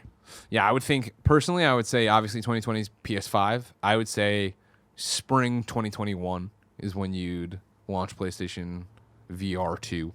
Interesting. I think you get away from all the AAA third-party stuff that comes out during the holiday season, the other holiday rushes, and then you put it in that spring time frame. Do a big thing around GDC for developers to get hype about it. Have press people play new stuff there. Mm-hmm. In 2022, you said? Yeah. Okay. Yeah, I can see that. Yeah, and I think now. I mean, Quest has changed the game, and obviously PlayStation knows the wires have always been a problem. I feel like. I know every time I say that's what the next one needs to be. It needs to be a wireless headset. People bring up all these different concerns and problems of what would do that. Yeah. I still think they have to wrap their head around it, and that's what PlayStation VR 2 has got to be. I'm with you that I think that would be the most ideal thing. I don't know. I also don't know how they would make it work since all the processing is in the box. So is it a streaming thing? Like is it like a Gaia? Gaikai. Is it a Gaikai situation where they use that technology to then have game streaming from your, or like a remote play thing where you have the game streaming into your headset so that is wireless that way? Yeah. And are we at the point where we can do that technologically? Like that sounds like a lot of processing power for something that's going to be connected to your eyes and could have delay, and that sounds. And that's why I can't. That's the thing is like I'm definitely not smart enough to tell you the answers to any of those questions. If that's what it is, are we there yet? Could it do it? I don't know. I think it has to though to make an impact. I think it has to be cool. Like I love my PlayStation VR, right? But like Quest is where I play everything now that's not exclusive, right? Like that's one of the reasons I picked the Eclipse game of like, oh yeah, I haven't turned on my PlayStation VR in a while. Yeah. Like warm up my wands. I think for me, and maybe this is way too future thinking. Maybe they might already be there with PSVR 2, but I think for me that's a PSVR 3 thing where they finally go wireless and all the processing is in the headset as opposed to the box, right? Because I think for PSVR 2, PSVR 1 has done so well so far, right? Like PSVR is already, for VR, popular, successful, has a great library, all these things, right? They're not really having many problems with PSVR. Like the wires are for sure a complaint, but I think for PSVR 2, it coming out with wires and cables and all that stuff isn't going to be an issue. Like people will see that and be like, that's a bummer, but like at least I can still play Beat Saber 2 or whatever the VR games are. I just feel like why bother doing it if you're not going to move it on that needle? You're going to make the screen better on the inside and get rid of the screen door effect. Sure, but like even now, like that's why PlayStation VR has been so successful is that it's good enough. It's good enough at the price point it's at, and I feel like the next one has to still be good enough and affordable, but it needs to be an actual step forward. Interesting. You know what I mean? Like, I think it could still be a step forward with having the cables on it. I think you could 100% go higher with fidelity. Even if they could do with what Quest is now, with the Quest Link cable, right? So then it becomes an Oculus Rift. You know what I mean? You can use it on your PC and play all the Oculus games that way. Like that would make sense, even if it was just USB-C now. Like that would be enough, probably. I think to make it cool. I just don't want that giant block thing on my side hitting around. Yeah. And again, I think that would be an awesome addition to be able to get rid of that somehow and just be able to connect. Like you connect directly to the PS5 and not have just through USB, not have a million cables. Yeah, exactly. Yeah. If you can just like bring it down to like just one or two, that'd be great. I don't know how possible it is, but that would be way better than what we got now. Yeah, and so there has to be that kind of thing to make it smaller and sexier. The form fit is great. Obviously, the PlayStation VR feels great on your face, but even now compared to my Quest, it's so much bigger. You know what I mean? Like it's just sits there all the time. It's a monster. Yeah. Like, and it wasn't well, I mean, it was when it that way, but it still felt like the best one. Yeah. And now that we're so far past that, I'm ready for a refresh on it. I'm ready for VR to be a bigger deal. I'm fucking ready for Iron Man VR. Yeah. Does that have a release date? February. It's gonna be fun. Can't wait, man. Excited for that. Yes. And let's see. Where do I want to go with you next? Bless. Can I ask one of these questions? Sure. Dominic asks, when do you think we'll get another PlayStation mascot? And is Knack one of them? Thanks. Well, Knack isn't one of your next PlayStation mascots. I think, is Knack a current PlayStation mascot? Yes. I mean, do you think Knack will continue to be a PlayStation? Like, do we see Knack? Are we on 3? Yeah, we'd be on 3 now. Do we see Knack 3? No, nobody gave a shit. Nobody's ever given a shit. I think we'll see Knack 3. You think we'll see Knack 3? I didn't Is think it going to be a PlayStation 5 launch title? Yes. I didn't think fuck we'd me. see Knack 2. Knack 2 was a shocker, which I think, what's his name? The architect of the PlayStation 4. I think Mark Cerny's in love with Knack. I think Mark Cerny has a passion for Knack. We start talking about Knack. Oh yeah, Barrett knows. I don't love Knack like that, but I respect Knack. See, Knack works because it was a launch title. You had nothing fucking else to play. Yeah. So you played Knack. And then they looked at those numbers, they're like, there's a Knack audience. And they put out Knack 2. Nobody gave a shit because now we had other games to play. Well, you can put out Knack 3 as a launch title and it'll sell enough. And it's probably simpler to make than every other first-party PlayStation exclusive. That's true. You're not wrong. You're not wrong about any of this That's what a launch title is. Like, the launch titles come out and they're just like, I mean, not that like they can't put out a banger launch title. Like, they can, but for the most part, they're gonna want games at launch, and Knack is definitely one of the ones where it's like, all right, we're at the beginning of the gen. We don't want to. He can get big. He can get small. He's Knack. Yeah, we don't want to put God of War budget into like a game for launch. Hey, bust out the Knacks. Boom. Hashtag bring Knack back, baby. Dude. Hashtag bring Knack back. Knack baby. is back. Is baby part of the hashtag? Hashtag bring Knack back. Knack. Period. That's the end of it. Okay, I got you. Do you think you'll get another PlayStation mascot? I mean, what does that mean? Yeah, no. That's the thing. Is in the traditional sense, when we think of video game mascot, as far as like the cute character, Mario, Spyro, Ratchet, all these different Sackboy. Sackboy, yeah. I'm Nathan Drake, right? Like, well, that's where it starts getting weird. Yeah, that's right? where I'm like, okay, well, what do you mean by mascot? Because do I think we'll get like a big new character? Of course. Yeah. That's what games are. We got Aloy this generation. Yeah, exactly. We got old Galvatron from Bloodborne. You know what I mean? Like walking around in his trench coat. Astro, yeah. Well, but like, if we're taking everything Astro Boy is actually a pretty good one. Astrobot is a really good one. Yeah.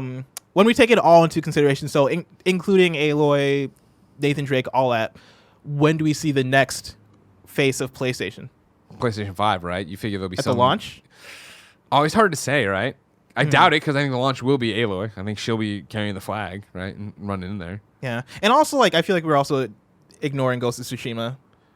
Maybe you don't think the main character of Ghost of Tsushima could be I don't know who he is or who they are. I don't forget his name too. I don't remember. But I feel like when that game comes out, Steven? Thank you, Kevin. Steven. Thank you. Great. Dynamite drop it. When that game comes out, we don't know how well that main character. That game has a main character, right?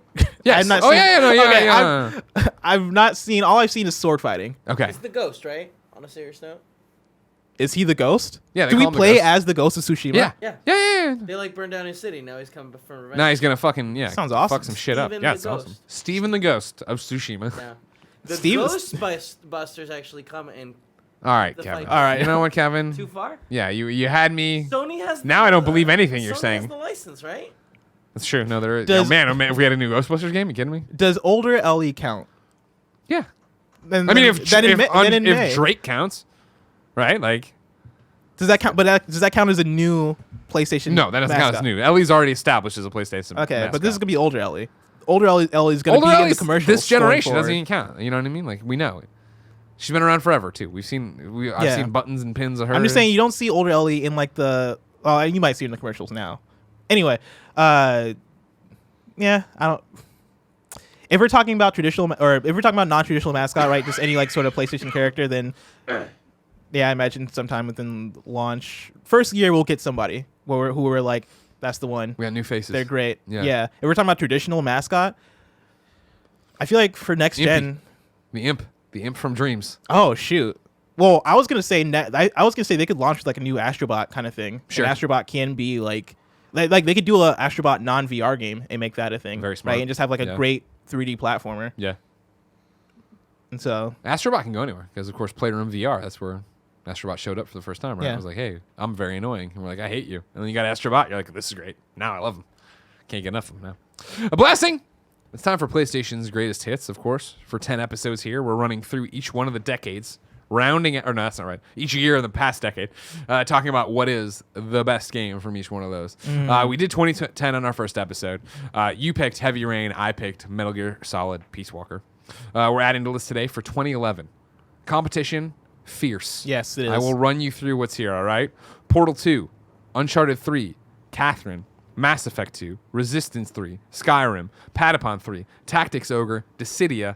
That's right, I'm putting that PSP game on there. And then somebody added Sonic Generations. That was me. Sonic Generations is a great game. It's like one of the best Sonic games. It's like, are you familiar with Sonic Generations? No, well, probably. Oh, yeah. Where like you could be both of them. Yeah, right? you could be. That was the first time where you could play as either classic Sonic or modern Sonic. And modern Sonic had like the 3D levels, and classic Sonic had the 2D levels. But they had the same. You know how they have zones, Barrett? Yeah. You know, you can play in Green Hill Zone or Green Hill Zone Act 2. The Act 1 would have been one of the Sonics, and the Act 2 would have been the other Sonic, right? And so you have two versions of very similar levels. One is 2D, one is 3D. It's an amazing game. And also they took the best of each generation of Sonic. And so you had a level you had Green Hill Zone from 1. You had Chemical Plant Zone from 2, I think.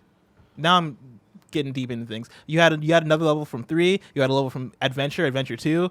Sonic Heroes was included. I think I'm Sonic zoning out 06. More. I'm zoning out more. Sonic 06, the one that everybody hates, they even included a level in that. They paid respect to that. I'm zoning out more than Greg did during the Dragon Ball talk. And then Batman Arkham City was 2011 as well, right? Was it? Yeah. Was it? Oh, yeah. Yeah. I skipped that on my original list for some reason, but I was like, as I said it, I was Arkham like... Asylum was 2009. Arkham City was 2011. Yeah. I guess I'm looking at a different list here, too. You could toss Dark Souls in there. Dead Space 2, hell yeah. Man, what a year. 2011 was great. I remember the 11-11-11 marketing for Skyrim. Yeah. I mean, it's easy, right? It's unanimous. Uncharted 3. Oh well, I don't know about that one. I mean, what would you say is a better game in 2011 than Uncharted 3? I mean, I 10 out of 10 IGN.com. Sonic Generate. Oh, you did give that a 10 out of 10. I did give it a 10 out of 10. It deserved it. Thank you, Barrett. Wait, really? You loved Uncharted 3 that much? Uncharted 3 is the best of the original trilogy. Oh wow, that's a bold statement. Look at Barrett throwing out some hotness over there. Better than 2? Yeah.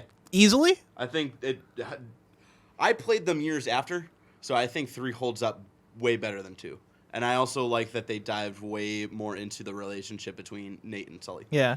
So I can respect it. What about 4? Remember that? 4, I mean, 4 is the best one. Yeah. That's what was special about Uncharted 3, is that Uncharted 1, great game. Uncharted 2, great game. I'm not, Uncharted, fantastic series here. You know what I mean? But Uncharted 2 was just Uncharted 1 again.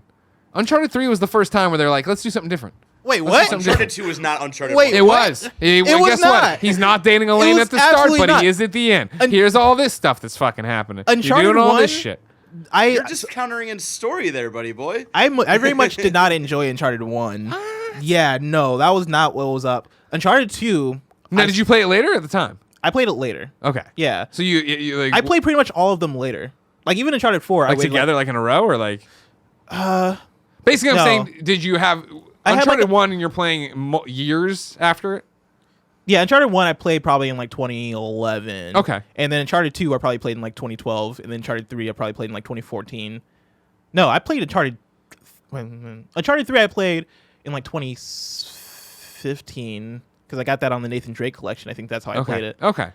And then Uncharted 4 I played like a year after that came out. I've always like respected Uncharted and like liked Uncharted fine. I was never like huge into Uncharted until I played Uncharted 4, and that was the one where I was like, oh, this is incredible. Got it. Uncharted 2 though, I started to see why people loved Uncharted with Uncharted 2, because the whole train sequence in Uncharted 2, Insane. like Uncharted 1 I feel like doesn't really have anything of even close to that level of cool, right? The way that it just starts off with you hanging off, being at the end of this huge set piece, and then you finally getting there and being like, oh, this train lasts forever, and doing all that, and the set piece being amazing, getting to it and coming back to where the game starts. All that stuff, I feel like Uncharted 2 peak has Naughty Dog right there. It has incredible highs and the same highs as Uncharted 3, but Uncharted 2 also has incredible lows, kind of like Uncharted 1 had, where like the final boss in Uncharted 2 might be one of the worst final bosses. Lazarevic. Let's just run ever. around and shoot him with a shotgun around this tree. What the fuck? Yeah, it's awful, and it had some of the lows of Uncharted 1, where Uncharted 3, just highs, man. Just highs. Just highs, man. And again, back to my point of Uncharted 1 and Uncharted 2 basically in the same game, right? We're going to go through all this shit. Here's the mystical twist at the end. Uncharted 3 played with all that. Yeah. You thought there'd be a twist. There wasn't a twist. They explained everything. Anyway. It was a buddy cop thing with you and Sully, a.k.a. Victor Sullivan. And while we're at it, what should the thumbnail be? Because everybody's just else is talking. What should the thumbnail be for the show? Oh, we're in PlayStation. Sony not no going E3. to Okay, Yeah, cool. yeah. I already made it. Good. Thanks, baby. Anyway, Arkham City is the best game of 2011. And none of the Uncharted are as good as Lost Legacy. Anyway, Lost Legacy is number 2. No. Uncharted 4 is number 1. Lost Legacy 2, and then goes 3, 2, 1. Lost a twist in Uncharted 3? The twist was there was no twist. yeah. Talbot wasn't magic, even though he did a bunch of weird magic shit kind of thing. What? Which one was the water? That was 3. Well, the water got you all drugged up. Yeah. It's not really Yeah, a that's twist, not though. magic. Yeah, it is. That's drugs. You That's ever drugs. drink water, gets you all drugged up? That's magic. You're such a weirdo. So I'm sorry, you're saying Uncharted 4 Then Lost Legacy. and then 3, 2, 1. Lost Legacy is my favorite, but if I was to say like what's the best Uncharted, I like immediately go to 4. Yeah. Yeah, Lost well, Legacy see, is that's what I always amazing, feel about when you're arguing about Uncharted's. Yeah. Is it like, first off, they're all awesome and amazing. So Yeah. whatever, we're talking about masterpieces left and right. But like, yeah, of course, I think Uncharted 4 is like the ultimate because it's learned from all these other games, right, to Exactly. get there.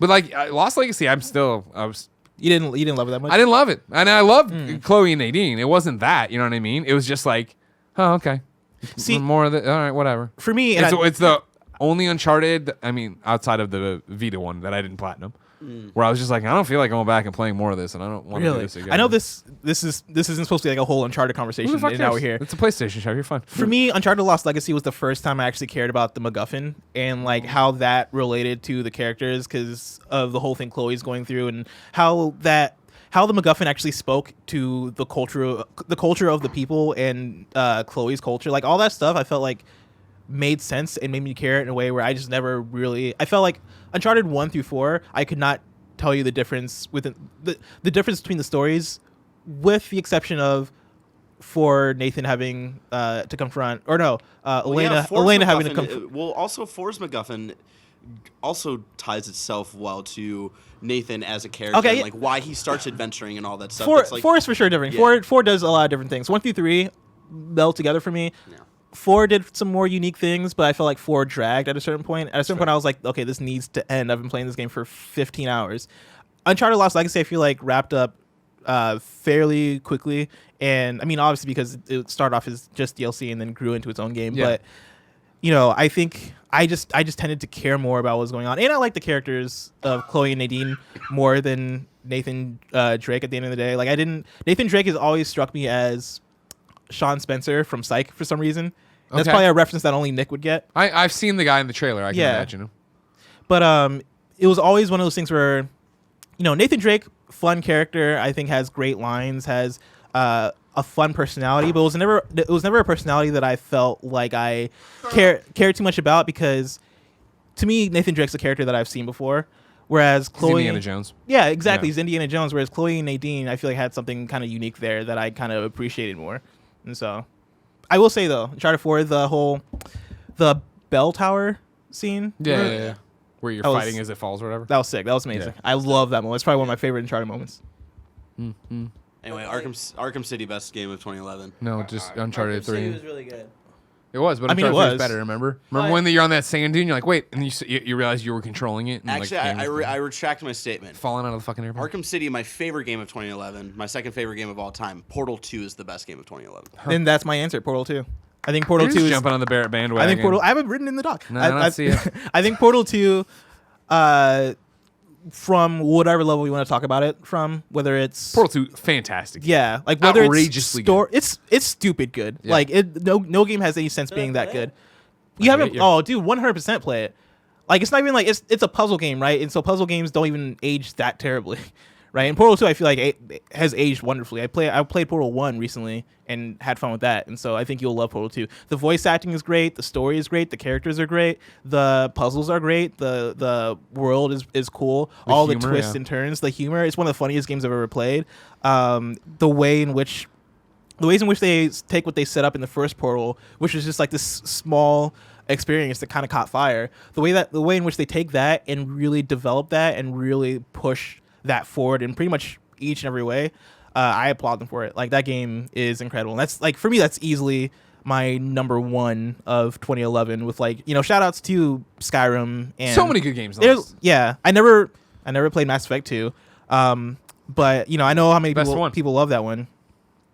Yeah. I'm just Great- saying, great year. J.K. Simmons in Portal 2. Fucking Oh my awesome. god. All right, then. So the PlayStation's greatest hits library looks like this: 2010, like we said, Heavy Rain, that was Blessing. Peace Walker, that's me. Then 2011, Uncharted 3, me, and then Portal 2, Bless. Ladies and gentlemen, our next segment is simple: Days Without Patapon. The number currently stands at 764. 764 days ago, it was PSX 2017, and we were allowed to be happy. It was Sunday. You could go play Patapon 2 on the floor. Coming to PlayStation 4 soon, they said. You know what I mean? Here it is. You're playing it. It's happening. I can't wait to hit day 800. That'll be fun. I can't wait for this to end. You know what I mean? It's got to end sometime. Why do they upload the image over break? And then we'll hit 850 and then 900. Do you think we'll hit 1,000? Please. At what point do you give up? Jim Ryan, we're begging you. Begging you. Someone over there has to have their finger and a button, and I ask you to put your finger on the button and press it. I got I'm nothing saying, to say about at this. what point will you stop? Like Never. 10 years from now, you're gonna be sitting here being like, I don't know why this is its own segment. I mean, yeah. we have I would be. We have a million segments on the show, and for some reason we take out time to talk about this. wait. It's what the people want. Quick question. Dude, On the forum for what do you want when you write in on patreon.com/kindoffunnygames, there's the thing of what do you want to see the show do? And after episode 1, everybody was resoundingly just keep. This is great. You're doing a great thing. Keep talking was about just PlayStation. you, Nobody said don't talk about Patapon. I don't think anybody said talk about Patapon though. I don't think. But it they went out of the said way. they liked the episode 1 so much that they wanted more of this, and so they're getting it now. You know what I mean? Patapon 2 on PlayStation 4. It's 764 days since this. The I'm sorry that I PS5 is only about care. to come out. Yeah, great launch game right here. Oh, all right. I think now we're making sense. I feel like that game coming out on PS5. See, and that should be the goal. That would also be. I'd be fine with that if they were like, you know what? Let's delay Patapon 2 on PlayStation 4 764 days. We'll get it out, then we'll shit out Patapon 3 really quickly, and then new Patapon on PlayStation 5. I'll tell you that right now, okay. PlayStation, if you want to know. You're getting bold. I'll tell you right now, PlayStation. You announce a new Patapon for PlayStation 5 launch title, all is forgiven. You know what I mean? All is forgiven. All that's out there in the universe is a crumb, which is the Patapon 2 remaster. And now you're asking for a full-ass cake. Is there? Hey, they've seen it, right? They uploaded the image. They know we care. It was the biggest news story, remember? Patapon 2 PlayStation 4 images uploaded. Also, there might be a Final Fantasy demo. It was huge news. Gigantic news. Everybody was talking about it. Remember when it was in that Cory Barlog documentary? It was great. Wait, was Patapon in that documentary? Yeah. What? That's funny.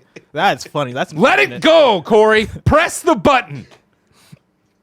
He's probably playing it at the office right now. I hate this monster. Time for PSN Profile of the Week. If you remember, last week, we went through our PlayStation trophies. We said, you guys submit yours at patreon.com/kindoffunnygames, and you will be judged as well. I can think of no one better to look at in awe than the one and only Josh Grav. Josh Grav submitted his own profile and wrote in and said, you already know I've got no bullshit platinums except Telltale Games and shared trophy lists. Maybe more important than the platinums is 77% average trophy completion this is for impressive. games played. Very if you impressive. don't, I mean, 77% of the games Josh plays, he 100% are platinums so far. If you don't know Josh Grav, of course, Kind of Funny best friend who's been around forever. He's the Platinum Prince. We gave him that title. We did the Skype calls with Josh forever and ever and ever. So, over at psnprofiles.com, a site I encourage you all to share, or to go and support, I should say, where you can go there and you can become a premium member. It's like $12, $15 for a lifetime of it. You can update your trophies faster, get all this information about it. I bought Blessing one. I just bought it for him. Yeah, your account there. Whenever Really? you want to go redeem it, you're over there. Come on, Merc City. Josh Grav, though, the Platinum Prince, currently sits at a 39 for his level. His trophy level, PSN level is 39. He currently has, according to PSN Profiles, a total of 10,168 trophies. He has astonishingly 157 platinum trophies. Oh, wow. 603 golds, 2,313 silvers, 7,095 bronzes. And as we said, yes, an insane right now 77.24 completion rate on these games. Just glancing at it, you see him start popping up. His most recent platinum here is Jedi Fallen Order. On top, then he had a string of these platinums: Borderlands 3, Borderlands 2, Control, Borderlands, Assassin's Creed Odyssey. Only got a 65 on Wolfenstein Youngblood. I understand. I feel that pain. I played Youngblood and I couldn't. We got to the end because it's co-op, so I was playing with a friend. Got to the end. Got to the last mission. Got to the final room of the last mission because they're like these raid type deals. They call them raids. Got to the final room of the raid right before the boss battle, and we had to like pick up keys or whatever to open up the last room. The last key to pick up fell through the floor. Oh God! And for those, if you die, if you like lose all your lives, it start all the way over at the beginning of the raid. And so we just didn't finish the game because understandable. It just glitched out, and so. As other platinums, just reading off the list. I'm not even sorting. It's just there. Bloodstained, Ritual of the Night, Assassin's Creed 3 Remastered, Rage 2, Days Gone, Division 2, Darksiders 3, Metro Exodus, Guacamelee 2, Shadow of the Tomb Raider, Marvel Spider-Man, Dark Souls Remastered, Far Cry 3, Classic Edition, God of War 3, Far Cry 5, Assassin's Creed Rogue Remastered, Bioshock, Assassin's Creed Origins. These are all platinums, by the way. Or complete. No, they're all platinums. Celeste, Shadow of the Colossus, The Surge, Red Dead Redemption, Evil Within 2, Horizon Zero Dawn, Middle-earth Shadow of War, Destiny 2, Uncharted. It just goes on like this. I really respect the Josh Celeste platinum. He's a crazy person. Like, there are certain platinums that you get because it's a war of attrition. Sure. Where you're just going at it and it's just like, hey, I just got to collect all the things. Platinuming Celeste, I imagine, probably takes some sort of actual skill to do because that game's hard. True, but you can play it with all the modifiers and easy things on and still get it that you're way. right. Yeah. But we're not accusing. Now, did Josh do that? Yeah. Doubtful, because Josh, again, is a crazy person. Not accusing. In the best way possible for trophies. Shout out to, PSN Profiles gives you a little highlight reel over here. His 10,000th trophy was 4 months ago. It was in Control, the Take Control trophy. I like this one. His 100th platinum was One Last Time, Uncharted 4, A Thief's End. That's a good one to do it. Yeah. And then first trophy, Burnt to a Crisp, God of War 3, 9 years ago. Good job, Josh. I'm so proud of you. And that's the thing is, like, when I'll put out mine, when I put out my trophy stats, there's always one of two in the comments. It's either someone who's like, holy shit, that's really impressive, or someone like Josh who's like, that's cute. You're adorable. I could eat you alive if I wanted to. Speaking of PSN names, a new segment on the show. What should Blessing's new PSN name be? If you recall, Blessing has a terrible, it's bad, just awful PSN name. What is it, Bless? Oh man, it's Merc City 64. Merc City 64. I was in high school. I was young. How do you spell it? People are gonna add me.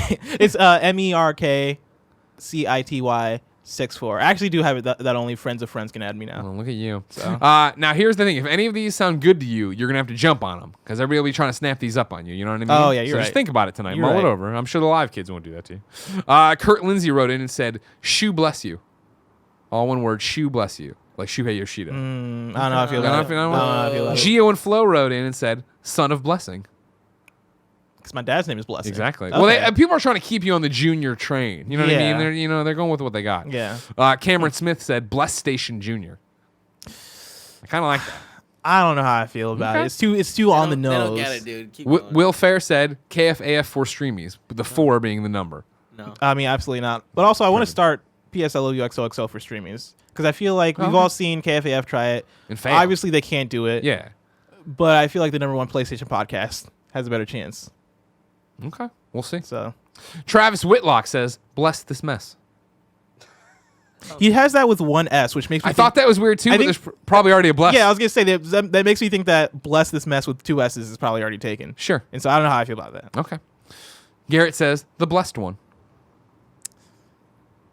Something to think about, girl, on that one. I'll let the one marinate a little bit. Oliver wrote in, these are all with underscores, so I'm just gonna say them. The prom king blessing, because you were the prom king at Kind of Funny Prom. That's a lot of underscores. All right, Dan Neff says, "Bless Coast." I do like that. Yeah. Okay. Yeah. Good. Okay. Liam says, "Game over blessing." Now I'll tell you, Game over Greggy served me well. You want to join the family? I'm not gonna stop you. Blessing. I don't want to jock your style though. Okay. Like I feel like Game Over Greggy is a Greg thing. It is. I gotta grow my own brand. I gotta be my own man. Okay. Bro, he's trying to leave. Joaquin says, "The people's blessing." No. Okay. And then my favorite is Rory D, who wrote in with Merc City 69. I love that. And he rather than a K, he put a C in Merc. I love that. That would be awesome if you were to switch your name to something. Honestly, I would even do that as a bit if you had to pay for your second change, right? Right. Yeah. Yeah, I'm not gonna do that. All right. But How about Blaster Master 69? okay, well that will get me banned. I can't let that happen. No, you can't. Yeah, you have too much history. Ladies and gentlemen, that has been episode 2 of PS I Love You XOXO Volume 2. If you are a patron, you can stick around for the post show. We'll be doing it patreon.com/kindoffunnygames. Of course, over at patreon.com/kindoffunnygames, you can get each and every show ad-free. You can get each and every show with the questions you can ask. You can watch it live. You get the post show. If you don't want to toss any bucks our way, though, no big deal. You can wait till Tuesdays when the show posts. It goes up on youtube.com/kindoffunnygames, roosterteeth.com, and podcast services around the globe. Like, subscribe, share, keep leaving reviews. You guys have been amazing. Remember, please go patreon.com/kindoffunnygames. Ask all your questions for next week. Do all your fun things. We're doing something different next week. Oh yeah, we are. We're doing the show as usual, but then we're bringing together the Avengers of gaming in here. All right. Yeah. We got representing Podcast Beyond, Jonathan Dornbush. Representing GameSpot, Callie Plague. Representing somebody who knows a lot about PlayStation, Gio Corsi. They're all coming in here to join Blessing and me for a segment where we're going to start a fantasy league for Metacritic reviews for PlayStation games. OpenCritic. OpenCritic, was that what it's called? Yeah. I don't know what it checks on. It's just a Metacritic kind of thing? competitor, but they track OpenCritic instead of Metacritic. This is the same thing. Sure. Yeah. We'll explain the rules next week and get you going. But until then, no. It's been our pleasure to serve you.